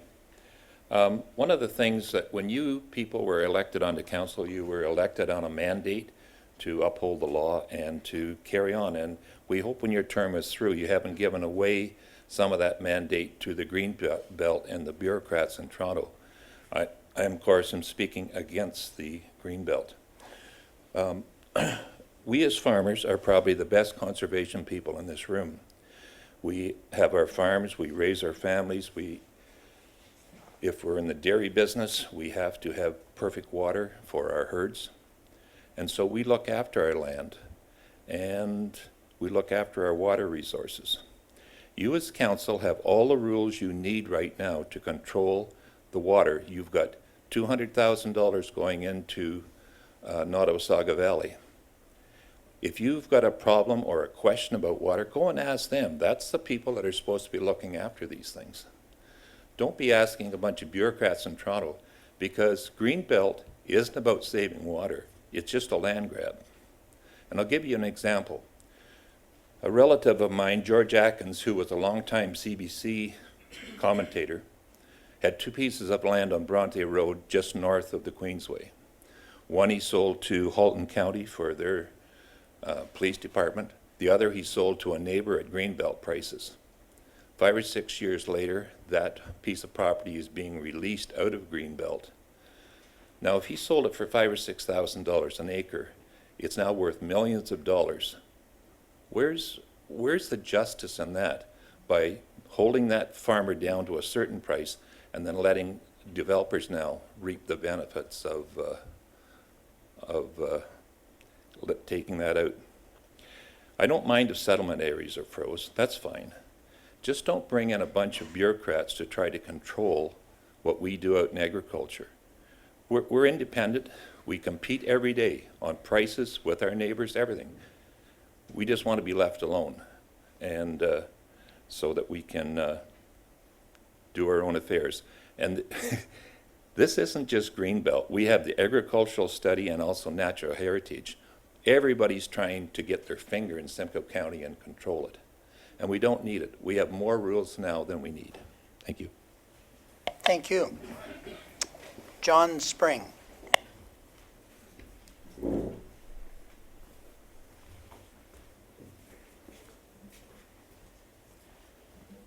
Mr. Mayor, councilors, John Spring. I live at 2438 County Road 92, Elmville, Ontario. I've farmed all my life in Springwater Township. John, could you just be a little closer to the microphone because we are streaming How's this live? that? Yeah, just launch Is that it. okay? Yeah, that's good. I'm here to speak against the Green Belt, and because of the nature of my business, I've been able to speak to many farmers who have lived within the present Green Belt around the GTA. I've compiled some of what things that they've had to say. I think it's important to point out that the Greenbelt expansion will have the greatest effect on farmers and their land. Being a farmer myself, I've had the opportunity to talk to Greenbelt members around the GTA, and I will share some of their thoughts that have been expressed to me. The Greenbelt has stopped our land increasing in value like the land outside the Greenbelt has. This has been blamed totally on the Greenbelt restrictions that have been put on their land. They have had opportunities taken away from them that have happened in the non-controlled lands. The Greenbelt has had a crippling effect on the economy around it, namely suppliers to farmers such as machinery dealers, feed retailers, dealers who supply items needed to carry out everyday operations such as dairy supplies, vet supplies. They've all disappeared. One farmer said he even has to look very hard to even find a facility to store grain.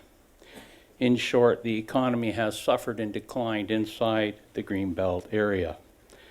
Farmers are upset that a whole new set of rules for buildings, renovations to present facilities have resulted from the advent of the Greenbelt that was put on them. They complain that the Greenbelt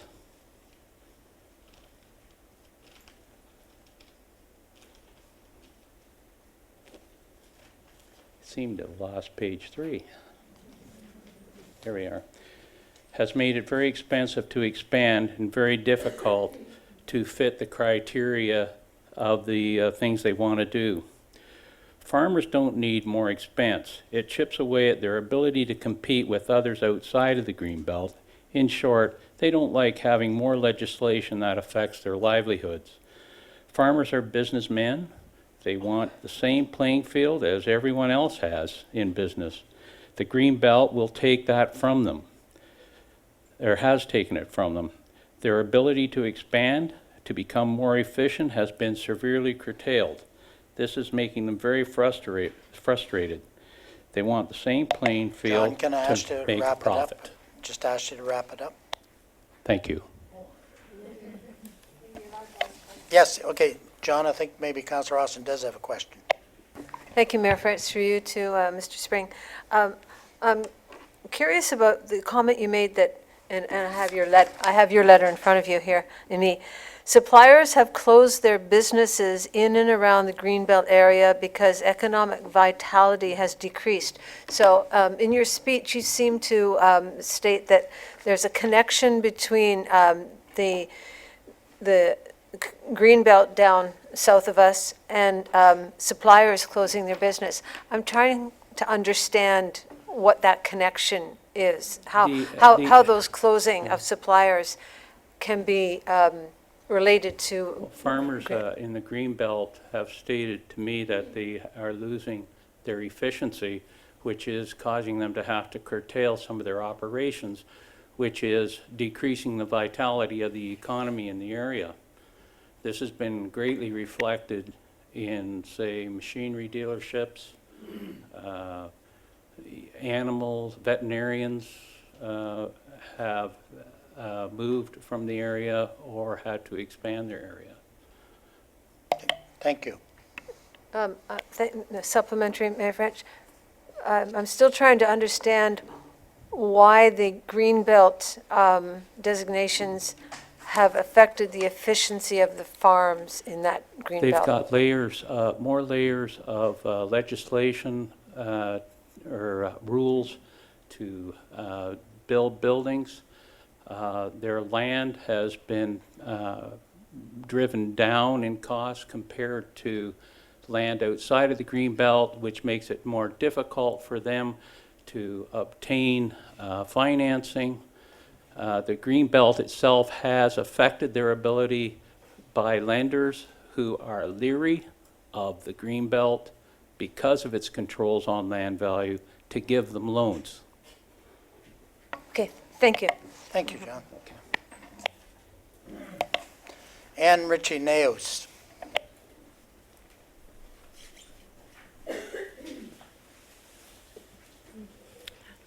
Good evening, Mayor French. I'm here on my own accord for, I live 300 Tiny Floss Town Line. I am part of Aware Simcoe and Friends of the Waverly Uplands. I would like to advocate leerily for the Greenbelt with concerns. I appreciate that the council advocated for having a public meeting to allow the opportunity for community to address concerns. And what I would like to suggest, though, is that I am concerned that the Greenbelt is for protection of farmland and originally protection of farmland and protection of the hydrogeological features. And yet the mapping was not included in the original submission. And so I would hope that Springwater Township would include agricultural lands that they have identified through their own official planning and the features that they feel should be protected to the township. Right now, the study area does not include much of this. We have Orr Lake, that's certainly in Springwater Township. In Tiny, we have the Tiny Marsh and the Wye River Valley and the Wye Marsh, which are provincially significant wetlands, not addressed. And so for me, when I look at this mapping, it really isn't doing its purpose, which was to protect agricultural lands for our future generations of farmers, which is the Ontario Federation of Agriculture's policy, is the protection of farmland. So I feel like this plan is not inclusive of the purpose of what we're trying to accomplish. And so I am going to make my comments to the EBR, and I also would like to again reflect on Kate Harry's presentation about Bill Shoddick in support of her position and Bill's about this feature that we have in our region. We are so lucky. It's part of the reason we're called Springwater. I hope that this council would understand that this is a feature that we need to protect. And my concern is if we're not within the boundaries, that we're not looking at the bigger picture as to what's going to develop in our area. Is it going to be all the unwanted childs of the county of Simcoe? Because we have not protected our farmland. Only, I believe it's just over half of Springwater is in the boundary, the study area. So I guess the concern is, why aren't we looking at our official plans and overlaying that with the... Thank you for your time. Thank you. And I think those are good questions, and I noticed our Director of Planning is kind of making notes of that. Heather Rutherford, please.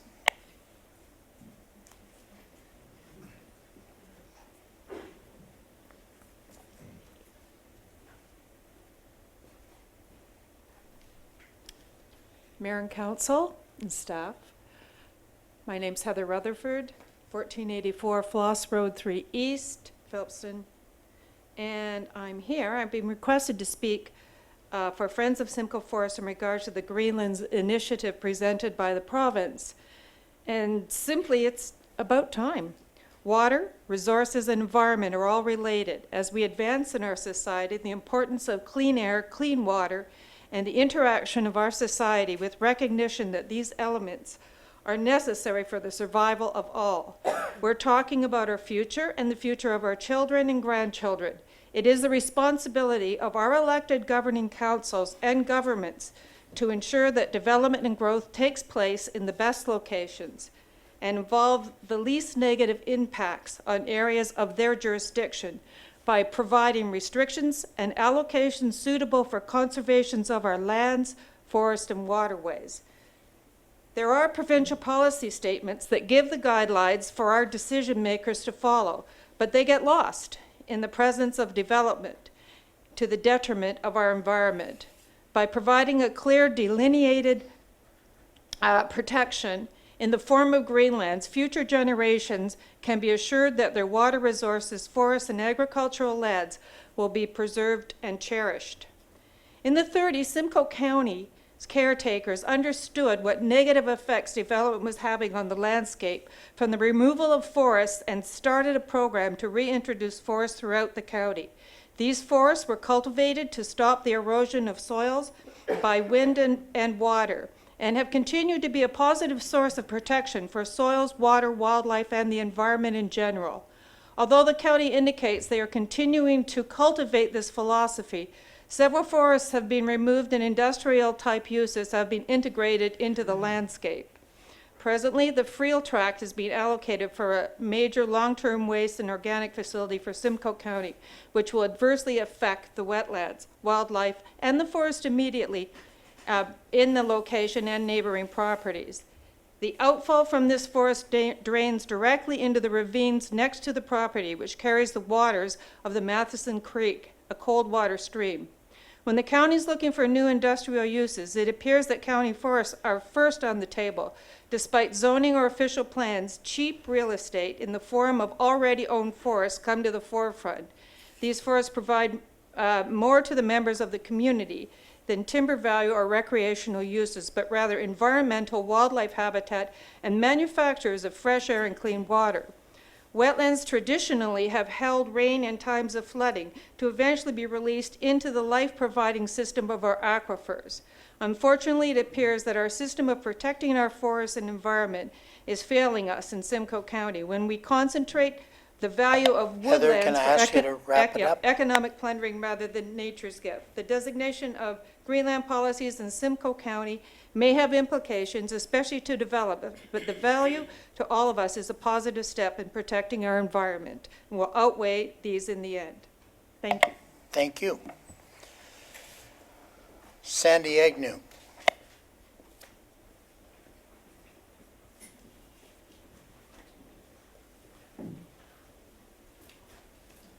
Good evening, Mayor French and Council. My name is Sandy Agnew, and I live at 1305 Scarlet Line in Oro-Medonte. I'm here on behalf of the Food and Water First campaign, and I have a document which they've submitted, and I just want to read a few excerpts of it because it's a lot longer than 3 minutes. Food and Water First is a campaign of the North Dufferin Agricultural and Community Task Force, or NDAC, that works to preserve source water regions and prime farmland across Ontario. You may remember in the fight to stop the mega quarry and defend 2,300 acres of prime farmland, as well as the headwaters of 5 rivers, we were joined by 28,000 people at Foodstock and in 2011 and 40,000 people at Soupstock in 2012 to stand up for the township of Melanchthon's food, land, and source water. Today, in spite of official plans across Ontario that state preservation of farmland is a key goal, we recognize that Ontario is losing 175 acres or more of prime farmland every day, and that source water areas across the province are in jeopardy from various issues and pressures. Ontario's Greenbelt permanently protects about 810,000 hectares of green space farmland, vibrant communities, forests, wetlands, and watersheds bordering the Greater Golden Horseshoe. The Greater Golden Horseshoe is one of the fastest growing regions in North America, with a population projected to increase by 50% to 13.5 million by 2041. How much food will 13.5 million people consume? Where is that additional food coming from? How much water will they need? We talk blithely about increasing the population without thinking about food and water.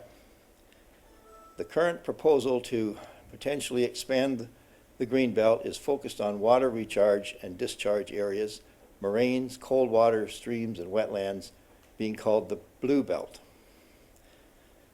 Darren White, Mayor of Melanchthon Township in Dufferin County, states that his township staff have reviewed the Greenbelt proposal and have concluded that there will be little impact on municipalities from an added regulation point of view, that any additional regulation will be around enhancing information as part of environmental impact studies, and that they believe that there will be little to no tax base implications.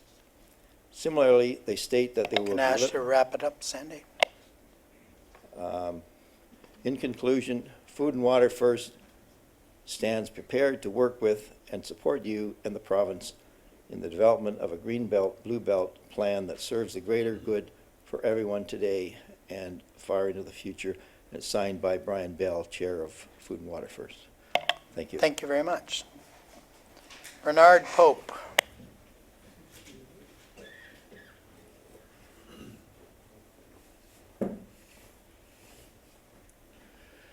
Greetings, Mayor French, council, staff. My name is Bernard Pope. I live at 2417 Bass Lakeside Road East in Oromadati. Among other responsibilities, as some of you know, I'm the Executive Director of Ontario Farmland Preservation and the Chair of Ontario Farmland Trust. But tonight I'm speaking for myself. This presentation will draw on no scientific references, statistics, history, facts that are currently in the public domain. Others can speak to these. Instead, please indulge me while I relate my observations in general around the Greenbelt discussion, specifically with regard to the so-called study area and the current consultations. Firstly, the effort to protect the water, national heritage, agricultural viability, complete communities, and general health rests in no small part with the existing Greenbelt legislation and the current interest by the government and many of the public to expand the Greenbelt boundaries. Has the message gotten through to the public? No. Firstly, most folks are too busy supporting their families to study the vast quantity of material and quite honestly may not know where to look. Many folks trust their elected officials. They have believed their election promises. Some have said that the municipal staff are well trained and competent, and I agree with that. Secondly, they listen to the loudest and the most convincing of their friends. What those ill-informed folks then get could be emotional rhetoric based on little or nothing, or the true facts and science, depending on the source of the noise. There are many recognized organizations locally and around the province with linkages to and having the ear of many ministries of the government that are supporting this science and the reference facts therein. They then turn to present the public. Because of these actions, the vast majority of these organizations are seen as credible. The problem with most of this, of course, is change. We must move from a development mentality of the post-war years to a modern understanding of our environment. The population of the world is increasing and the lands that are being exploited are usually agricultural land. Planners in particular have to kick up their game to contribute to the holistic, healthy, and bright future for the vast majority of these constituents. Similarly, all politicians have to put the well-being of the same constituents in the fore. Developers have to be controlled, and perhaps that's the goal of this government that is showing concern for the present as well as planning properly for the future. If this is the case, our grandchildren will have the right to a bright future in a prosperous community. Thank you. Thank you. Dave Ritchie, and I want to acknowledge that he is the Deputy Mayor of Tay.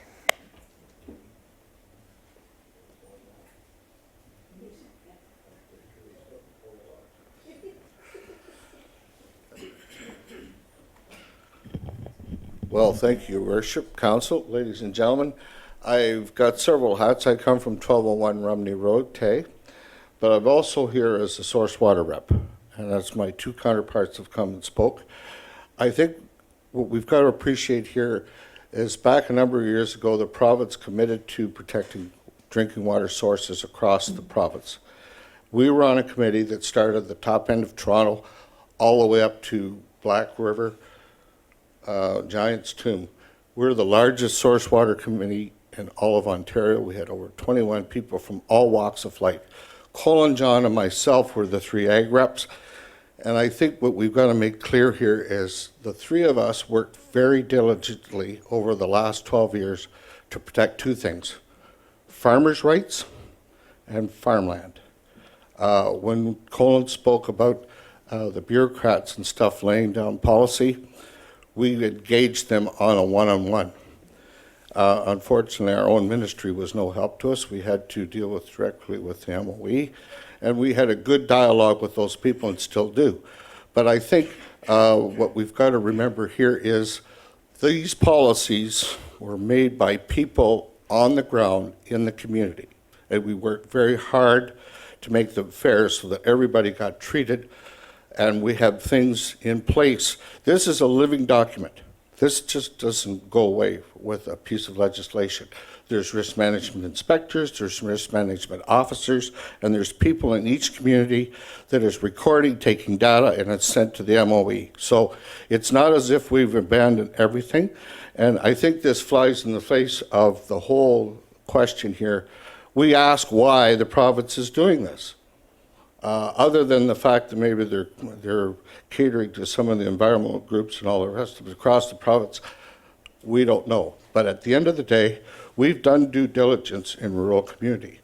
And I think when we make a comparison with my county hat, with my two colleagues here, with the official plan that the Simcoe County has already laid down and has been approved by the province, again last year, it's been in play a year now, 41% of Simcoe County's under the Greenland designation, 44% is agricultural and rural designation, which leaves 9% for rural development.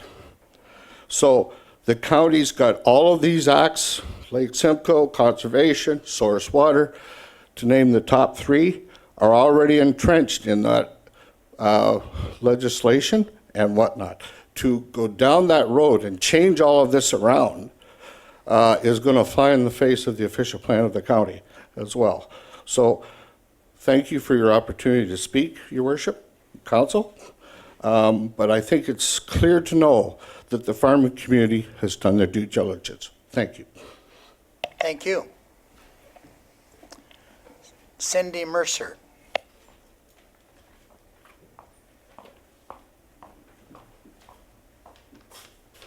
Hi, Cindy Mercer, 1601 Rainbow Valley Road, Springwater. Thank you, Council. We're all here because the province has identified key areas in this county containing important water resources in need of protection.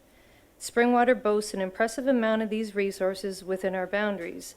How we treat these precious resources yesterday, today, and tomorrow affects us all and future generations to come. Current provincial policies put in place to protect tend to fall victim to interpretation and manipulation. Although some residents may have concerns about the possibility of increased restrictions on their properties, there is a great urgency for policies with better clarification and strengthened limitations, specifically on developments in key sensitive areas.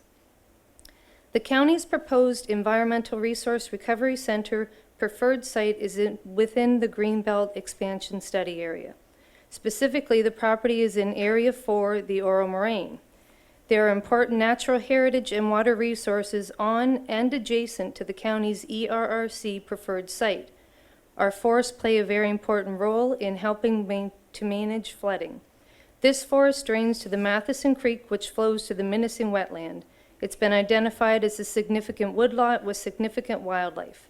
It contains wetlands as well as vernal pools used by amphibians for breeding, several species at risk, and several endangered species utilize this forest. The county's consultants acknowledge the presence of 3 endangered bat species as well as threatened and special concern species in the ERRC preferred site.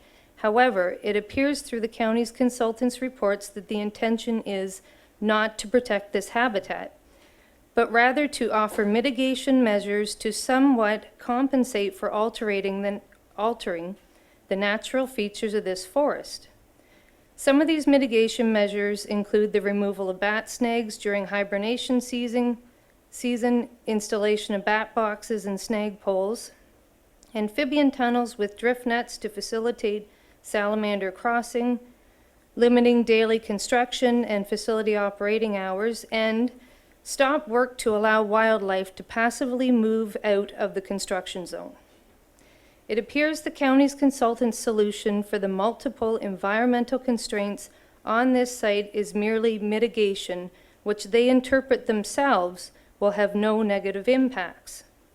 We simply cannot continue to allow power and money to win over the environment. We all need to do a better job of protecting our water and natural resources in Springwater. I strongly believe the Greenbelt Plan will help assist with making the best decisions necessary for the well-being of our environment. I believe our Springwater communities need to be strong and healthy, and I would consider myself privileged to be able to call the Greenbelt my home. Thank you. Thank you. Yeah, Councillor McConkey. I have a question, because what I'm hearing tonight is I have the agricultural community with concerns, and we have concerns about the environment, and I do too. But when you use the term about power and money, and I'm hearing from the agricultural community, they're going to lose money. So is that power and money attributed towards the agricultural community, or who is it attributed towards? What I'm referring to is that there's provincial policies in place now, but they tend to get manipulated, and they tend to get, if you have the power and the money to keep chasing, then you end up getting and allowing development in areas where, through mitigation. Can I have one follow-up? Sure, please. Okay, my understanding too, and I think staff will probably touch on this, we have policies for development now, and they're becoming quite strong now as to where you can actually develop. So you can only develop in the settlement areas that are theirs. So I'm having a little bit of a problem with that, because there's already a policy where we'll tell, like, somebody's not going to come in with power and money and say you can develop there in the future. Maybe you saw that in the past, but it's becoming stronger and stronger as to where you can develop. So I just want to say that. Okay. Yeah. So I guess what I'm sitting at now is the ERRC is not in a settlement area. I don't want to have Okay, a debate here. I Yeah, don't want to have no, a debate. that's, I just wanted. Okay, no, Okay. those are fair comments, so, okay, thank you. Ray Klein Gebenik. I would like to decline this time. Okay. John Morrison.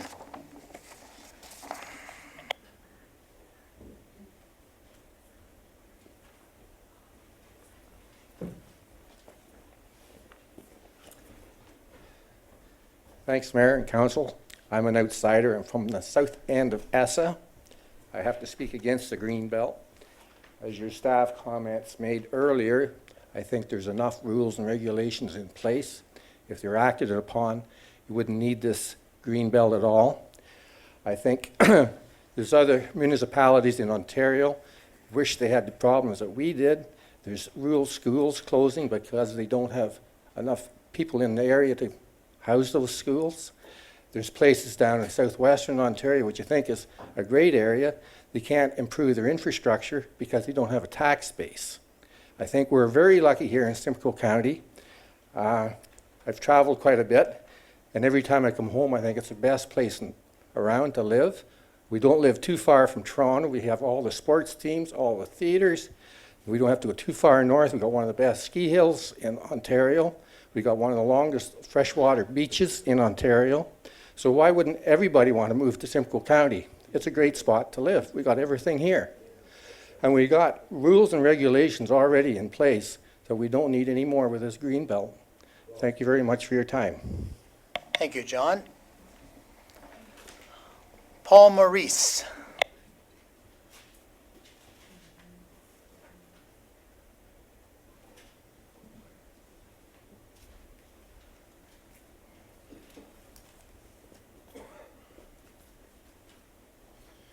Your Worship, members of council, ladies and gentlemen, I am from Tiny Township. I am a broiler and cash crop farmer in Tiny Township. I think at the end of the day, what we need to realize here, whether you're on the one side or the other side here tonight, we all want to accomplish the same things. And we want to protect our air, we want to protect our water, we want to protect our land. As a farmer, I'm pretty darn proud of being a good steward of our land and all of those components. We have the tools in place already, and as was mentioned in the report at the beginning, at the end of the day, we don't need duplication of regulations. Let's take the regulations that we have in place, let's put them in proper process, and let's use them to make the better use of them. We, as a farmer, as all of the programs that were mentioned previously, we have, on top of that, we have our environmental farm plans. Some of us that are lucky enough to be within the municipal wellhead protection areas have to deal with extra measures.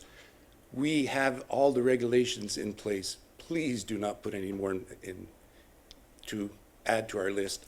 We can do a good job with what we have. Thank you. Thank you. And our last presenter, Ted Handy.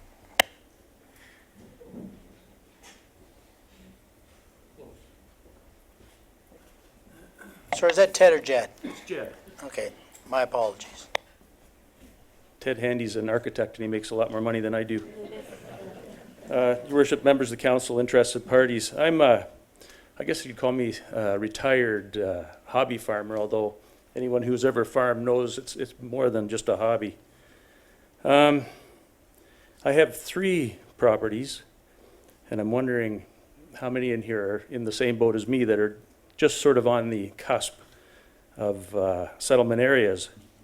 So I'm wondering what the difference between my land and the land to the immediate east or west is, and that's not included and mine is in the study area. So I have that question. And in preparing this mapping that only includes water and has such serious impact on the way the city grow, should the province not be more open to comprehensively weigh all of the matters related to good city planning, such as transportation, transit, community services, agriculture, and building complete communities, rather than passing legislation that overrides everything else by predetermining water is the most important factor?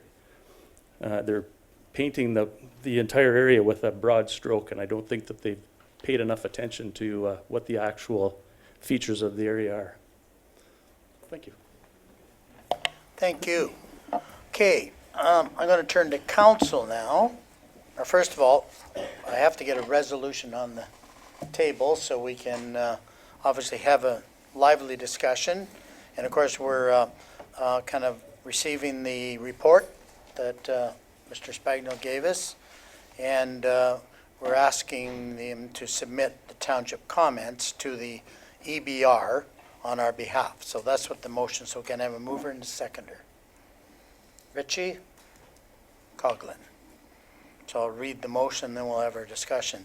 The report from the Planning Department regarding the follow-up report, Greenbelt Expansion Study Area, dated February 21st, 2018, be received, that staff be authorized to submit township comments through the Environmental Bill of Rights Registry as generally outlined in the report, and any additional comments from council. So it's now over to council, and we can kind of direct our questions to Director Spagno. Deputy Mayor Allen?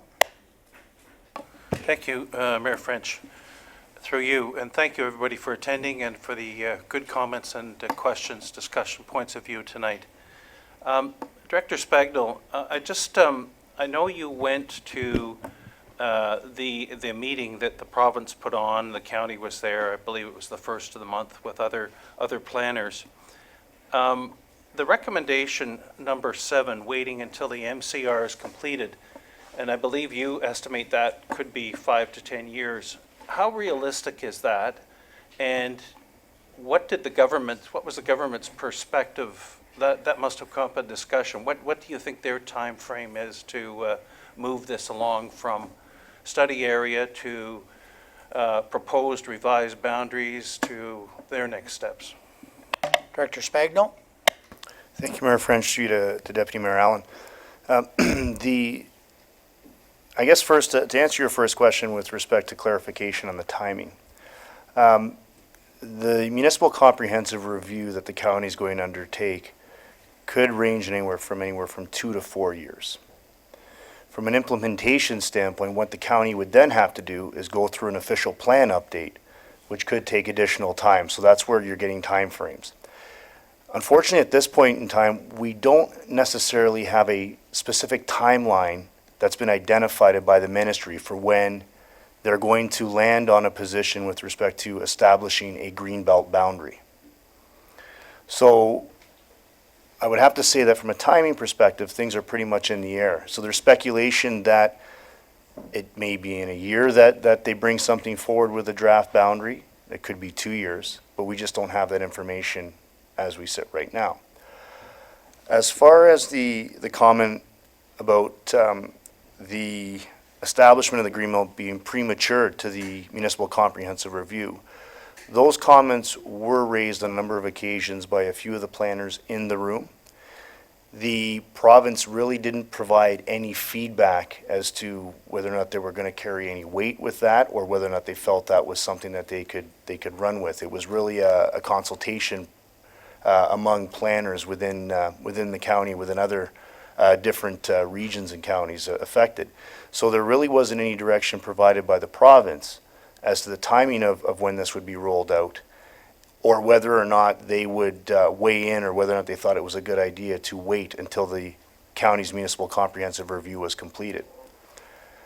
Just to build on the comment that staff provided, I think it's important to clarify that staff by no means is saying that that the result of the greenbelt will be over-regulation. What staff is saying that the study area needs to take into account local information and needs to take into account things that relate to the municipal comprehensive review related to settlement areas, and needs to take all of the information to make an educated decision to establish a study area that's appropriate for the features that require protection as per the mandate by the province. And really, the reason for comment number 7 is to say that work is going to be done through the municipal comprehensive review, which will better inform the greenbelt process later on down the road, so that properties are not unnecessarily included within a study area. And it's based on all that information. And that's where staff was going with comment 7. But unfortunately, we can't get any guidance, and we haven't gotten any information from the province as to the timing of when this will all be rolled out. Follow up? Thank you. Did you get the feeling that the province is an option for the province in this Greenbelt study to not have any further expansion of the Greenbelt? Or were they looking at comments as to the method of how they have proposed to expand it? Director Spagno? Thank you, Mayor French. Through you to Deputy Mayor Allen. I think they were looking for a little bit of both, really. They were looking for things to consider as part of the rollout of the Greenbelt and requirements which need to be included. They were looking for comments from staff from various municipalities and different levels of government as to what implementation measures should be considered throughout the process. It was really an open conversation and dialogue between the technicians in the room. So they were looking for comments in general as to impacts, what needs to be considered, what should be considered through the rollout of the process, and things of that nature. Other questions here? Councillor Austin? Thank you, Mayor French. I'm not sure at this point to whom I would direct my question, but having listened to everybody tonight and done a lot of background reading and thinking about this, it's my understanding that everybody's in agreement that we want to protect our water resources and we want to preserve our farmland. We've heard from the farmers, or not all of them, but a lot of the farmers, that they are saying that there's already regulations in place to do that, and there's not any necessity to duplicate it, or duplicate what's already in place. So my question is, what would the Greenbelt designation legislation, what would that do that is not already being done by what the farmers are saying, is happening? So that's the piece of the puzzle that I haven't really come to an understanding. I'm not sure to whom I should be directing the question, whether it is to... I think all the questions are going to go to Director Spagno. I Or- think that's a very good question, RCU. I can't direct it to any of the presenters? No. Okay. So that would be my question, is what specifically is in the Greenbelt designation that is going to achieve what we want more than what's already in place? Director Spagno. Thank you, Mayor French, to Councillor Austin. Well, I think that's part of the conundrum we're in right now. The first thing is that what we're considering here is a proposed study area. We can speculate what type of regulation would be put in place based on the Greenbelt, how it's been established by municipalities south of us and within the county of Simcoe.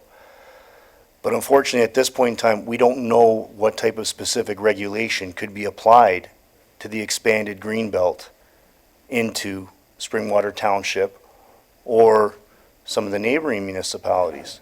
So it's very difficult to answer and speculate as to what the impact is and what will it do.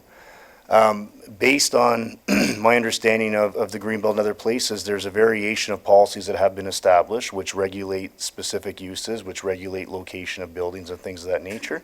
But without the specific regulation or the specific policy as it relates to the growing of the Greenbelt in this situation, it's very tough to speculate as to what that's going to look like.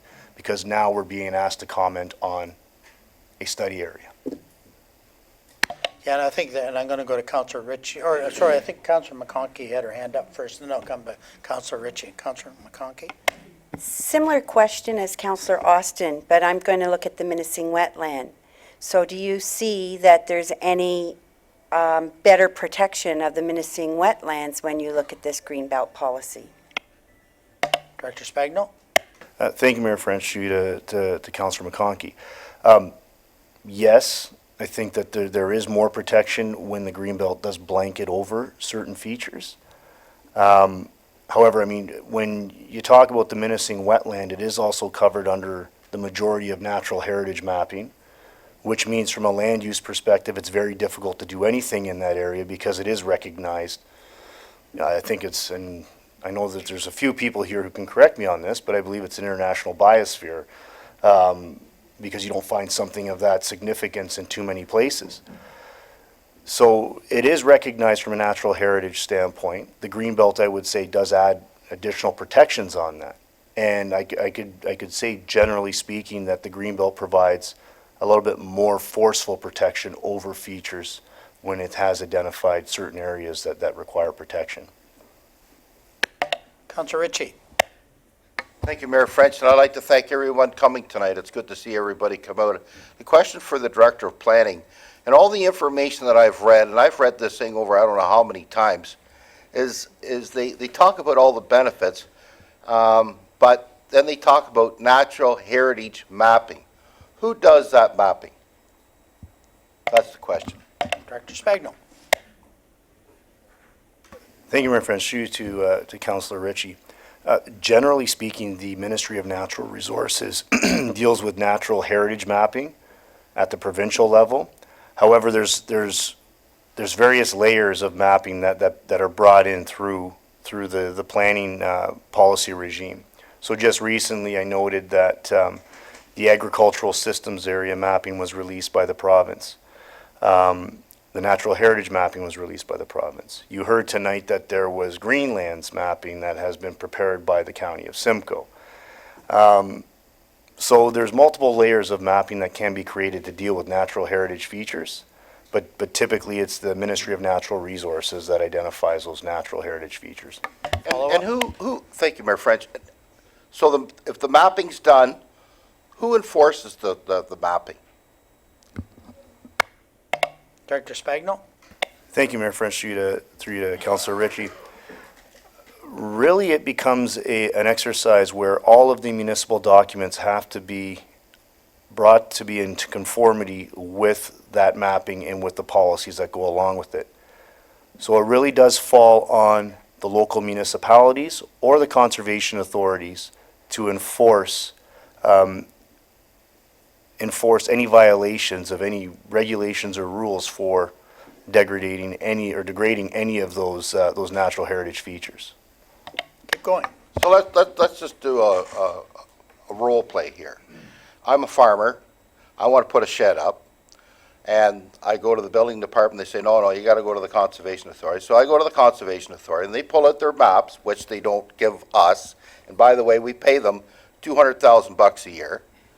But anyways, they pull out that map, and they say, no, you're too close to that natural heritage map, and you're not going to be able to build that. Or you might have to move it over here. Or you might have to do some engineering studies. So where is this benefiting the farmer? That's the big crutch right here, and that's where nobody really stands in and talks about. Is that really benefiting the farmer? I have a farmer in my township right now, Springwater Township, would like to put a barn up, but the Conservation Authority says you're going to have to spend $40,000 in engineering studies. And yet he's got a silo he built in 1965 that's been standing, and he's put hundreds of tons of corn in it and haylage. It's never moved. Like, where do you draw the line with this?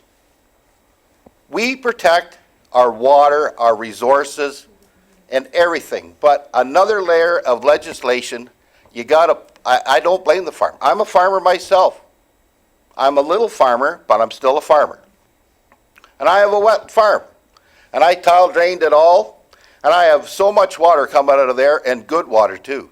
In fact, I even help feed the ecosystem to the Wye River because I'm a tributary to the Wye River. Are you guys going to pay me for that? No. And I don't want your money neither because I'm a good farmer just like all these guys out here. We don't need any more. There's enough legislation there in place, and I'm totally against it, and I want to be on the record for that. Thank you. So maybe we can go back to the question, and I think the question was if he was building something and the NVCA and the natural heritage, maybe you could provide some clarification around that question. Thank you, Mayor French. I think it's a little bit of speculation to see on how the policy would be rolled out, but I think when you're looking at anything where there's a permitting system that involves an authority, there's typically a requirement to verify first what's on the ground, and that can take studies and information in order to satisfy that regulating authority that it's appropriate to locate a building in that area. So that would be the regulation aspect of things. It's the comparison would be, for example, where you've got low-lying areas. I mean, it's dealing with floods and things of that nature. The NVCA is the authority who establishes a permitting system to ensure, or who tries to ensure, that you don't have any buildings that are located within floodplains to avoid any negative impacts to landowners, from a property and from a health and safety perspective. You could see a permitting system in that sense relative to the protection of the features that are identified within the Greenbelt study area. Again, these are regulations, and these are specific regulations that we don't have in front of us to be able to really comment on as to what the extent of regulation will be and what will be required to, what municipalities and for the most part authorities, conservation authorities, will have to establish to regulate and to enforce. Okay. Any other questions? Councillor Coghlan?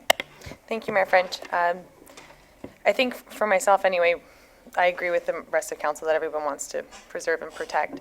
And I think that often when I'm reading and when I'm learning through everyone, the our land versus my land, and that's where I think it becomes unique because we have people who own the land and it is their farmland, but we as a community or society view it as our farmland, and we're asking to stipulate what people do on their own property. And I think that that's where I get lost because I do want to be a steward. I do want, to have my children look to me that I've made the right decisions, but I still want to be able to sit at the dinner table with the rest of my family who is, farming. So I think that the information provided tonight through the residents is thank you for all of it. I do think that continuing to move forward and to continue as science moves forward and as we are able to learn more about our land and to protect it. But I found that the missing component to this is how is it going to affect the individual landowners? And to suggest that we, put out a study, people just want to know, well, what does this mean to me? And what is this going to do for me that already isn't being done? And I think that's where people get the idea that there's a duplication of services. It's a blanket, but what is that blanket going to do for us or against us? So thank you very much for coming out tonight and for all the information that you've brought forward to us. I'm hoping that there is information that we can provide back to residents as they move forward with mapping, that we can show them what the impacts of this will be. Okay, I just have a few comments, because I think there's been a lot of good comments, and quite honestly, one of the strong ones, I think, was from Mr. Spring. Obviously, we're doing all this. What is the economic impact? And I'm not sure if I would hope there'd be a study on the economic impact, or at least the results, true results rather than conjecture, what may have happened in existing kind of greenbelt areas, and there must be information around. But I do want to remind everybody kind of the process we're going through. And I still fear that most people don't realize, unfortunately, it's not our process. We get to provide comments, which we're going to do. You provided comments, which is great, and we might have more comments from Springwater than other municipalities in Simcoe County, which I think is very positive. It shows that everybody's interested. And, there is an impact on everyone. But the process, and in the report we do have from planning, unfortunately, it doesn't give us any decent timelines, like virtually no timelines, because what we're considering comments received through the study area process. That's what we're doing here, gathering some information. At some point, and I don't know when, I don't think Director Spagnuolo can tell us, they're going to establish an actual study area. We're not even at that. This is basically the proposed study area, so they haven't even refined that yet. And we know this is probably a lot broader than it may be, except for some very good comments. Maybe there should be some other areas that are, that are included, some taken away, some added. Then there's a study and determine an appropriate or proposed greenbelt boundary. So I don't know how far down the road that is. Could be 2-3 years, who knows.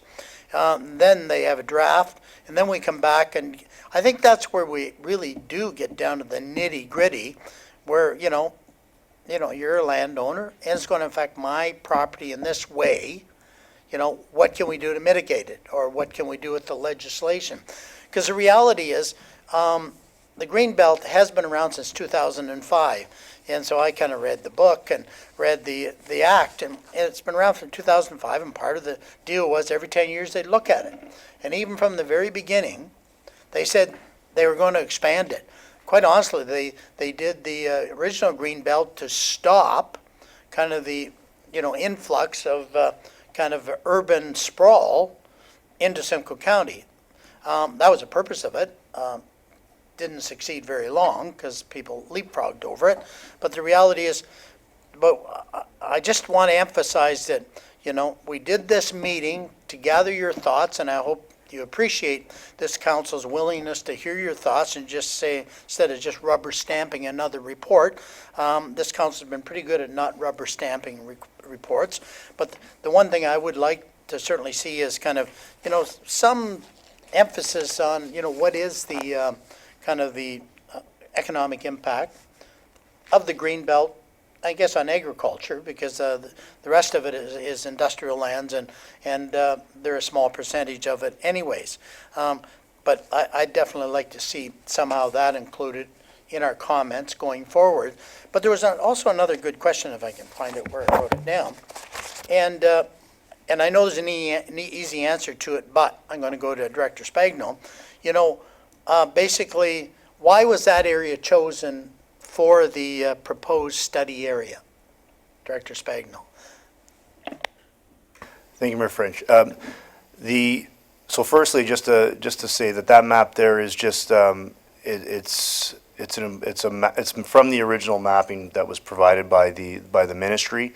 Township staff just overlaid it so that we could make better reference geographically as to where things were. So my understanding that the study area was determined based on the Nottawasaga River corridor and its tributaries, and the extent of what is understood to be part of the Oro Moraine, and specifically to protect water features and hydrological features and things of that nature. And that is what the province has indicated to everybody, that is the whole purpose of the establishment of this study area. And I guess I'll ask you one more question, because it came up in a couple of presenters. The Source Water Protection Act, do you think it protects everything that this plan is trying to protect? Thank you, Mayor French. That is not an easy question. Just because the Source Water Protection Act was dealing specifically, as far as my understanding goes, with municipal wells and identifying potential areas of impact where there's catchment areas where you could have potential contamination to those wells. Now, as I sit here, I'm wondering whether or not the information that was gathered through that process might have been filtered into this process to determine what type of soils we were dealing with respect to moraines. I can only speculate on that at this point. I'd have to do a little bit more research to confirm it.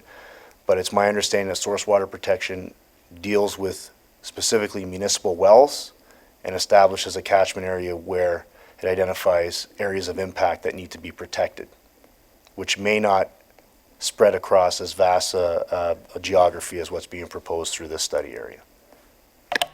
Okay, Deputy Mayor Allen. Thank you, Mayor French, through you. Maybe this is also not an easy question, Director Spagno, but given what we know about the Greenbelt Act 2005, and therefore what might be, and what's proposed for Greenbelt 217, what will be your recommendation for any proposed development within the study areas as they're proposed now? The ERRC is a prime example where we haven't approved the planning rezoning with respect to that, but there are other examples of developments that are in the works in the proposed study area, and there will be more within the time frame that we talked about before finalization of the proposed boundaries and approval of potential proposed boundaries. What will be your recommendation given what you know about the Greenbelt legislation? Director Spagno. Thank you, Mayor French, through you to Deputy Mayor Allen. At this point, staff does not have all the information available to formulate a recommendation with respect to the ERRC. That's not just, that doesn't just relate to the study area for the Greenbelt. That relates to the number of comments that were received through the public meeting process, in that staff is still waiting on responses from the County of Simcoe to the two public meetings, so the County Official Plan Amendment public meeting and the Local Official Plan Amendment public meeting. So at this point, staff really can't formulate a recommendation based on what's before us now because we don't have the answers to a lot of the questions that were raised. From an implementation standpoint, the Greenbelt has not been implemented within Simcoe County or within this portion of Springwater. And therefore, it's something that the county is going to have to address as part of their application to identify how they're going to address that, and that's for staff to comment on. So unfortunately, we don't have that information, and we can't form a recommendation on that basis. Follow up. I hear what you're saying, but from your understanding of what the Greenbelt legislation is saying, how could that piece of property be justified for what its use is if it's included if it is eventually included in the study area? Director Spagno. Thank you, Mayor French, to you to Deputy Mayor Allen. And really at this point, I can't make that speculation. I can't speculate on how that could be justified because I don't know the extent of the regulation for this specific area here. And the reason why I say that is because my knowledge of how the Greenbelt is implemented, say in the GTA, is that there are a number of studies and things of that nature that have to be done when you're looking at development applications to verify the specific feature that's being protected. And without those guiding regulations and without it being established, I can't provide comment to that question or respond. Councillor McConkey? To feed on that, so if you have a development that's sort of in process now and it happens to be in the Greenbelt area, does that mean like that they'll be grandfathered and not, you don't look at the Greenbelt policies for something that's already in the plan? Director Spagnol? Thank you, Mayor French. Through you to Councillor McConkey. As far as Planning Act applications go, unless it's a policy that has been implemented and established, that's the only policy that planning staff can consider through the application process. So for example, I referenced about the natural heritage mapping that was just released by the province. Well, consideration of that mapping has to go into the county's process, specifically if we bring it back to the ERRC, and any Planning Act application that gets proposed within that area from this point on. And the question is there transition provided within those applications, and does that have to be addressed through the applications that are before us right now? And it's the policy that's in place. Unless there's a transition of some sort that allows for the application to move on as if that policy didn't exist, that's what has to be considered through that process. Yeah, and maybe just for further clarification, it's my understanding in the original Greenbelt, there were some exemptions or transition rules, that there were some refining of boundaries, and quite honestly, planning applications that are in place may become subject to that. Is that a fair assumption? Mayor French, I would have to take a closer look at the transition policies to be able to comment on that, but it's not unusual for there to be transition policies provided as part of a provincial process. Okay, I think it's very good discussion. Now, the one thing, we did some boards back there on the way out. I think the planning report is concise. Some, concerns in it, some positives. Depends on which side of the fence. I've heard from both sides, so, and a lot of people don't like it from either side, so it's probably a very good planning report. And, because it does deal with issues that are a concern to all the parties. And, the few comments we've made here, they will be included and we'll be submitting it. But please pick up that sheet back there so you can submit your comments to the EBR. Because at least they're all listed individually if you submit them. Yes, we're going to send a package off to the ministry, and attach the materials we have. But it's best that you put it on the EBR, because then it has some weight when it gets into some consideration of where they're going.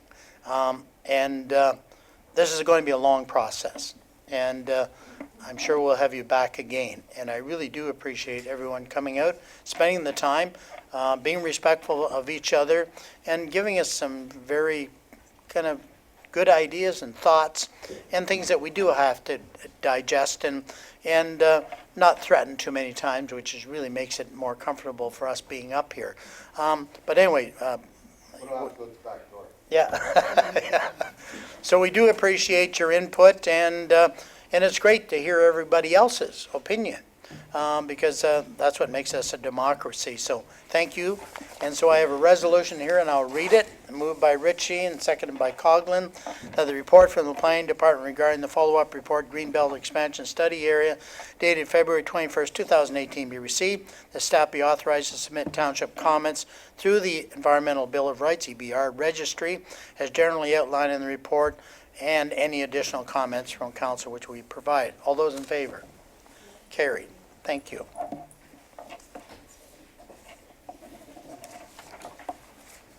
I think we're just about done, aren't we? Yeah. And can I have a mover and a seconder for the bylaws? Austin and Allen? All those in favor? Carried. And can I have a mover and a seconder for the confirmatory bylaw? Okay, Coughlin. That bylaw 2018-009 to confirm and adopt the proceedings of council at the regular meeting held on February 21st, 2018, listed herein be signed and sealed by the mayor and clerk. All those in favor? And can I have an adjournment? Mover and seconder. It's only 10 to Yeah. Richie and Austin. I'm all wound up. But don't leave before we read it. That the regular meeting of the Township of Springwater does now adjourn at 8:47 p.m. to meet again in a regular meeting on March 7, 2018 at 6:30, Council Chambers Administrative Center, Minising. All those in favor? Carried. Meeting adjourned. Thank you, everyone, and anyone that's watching is at home.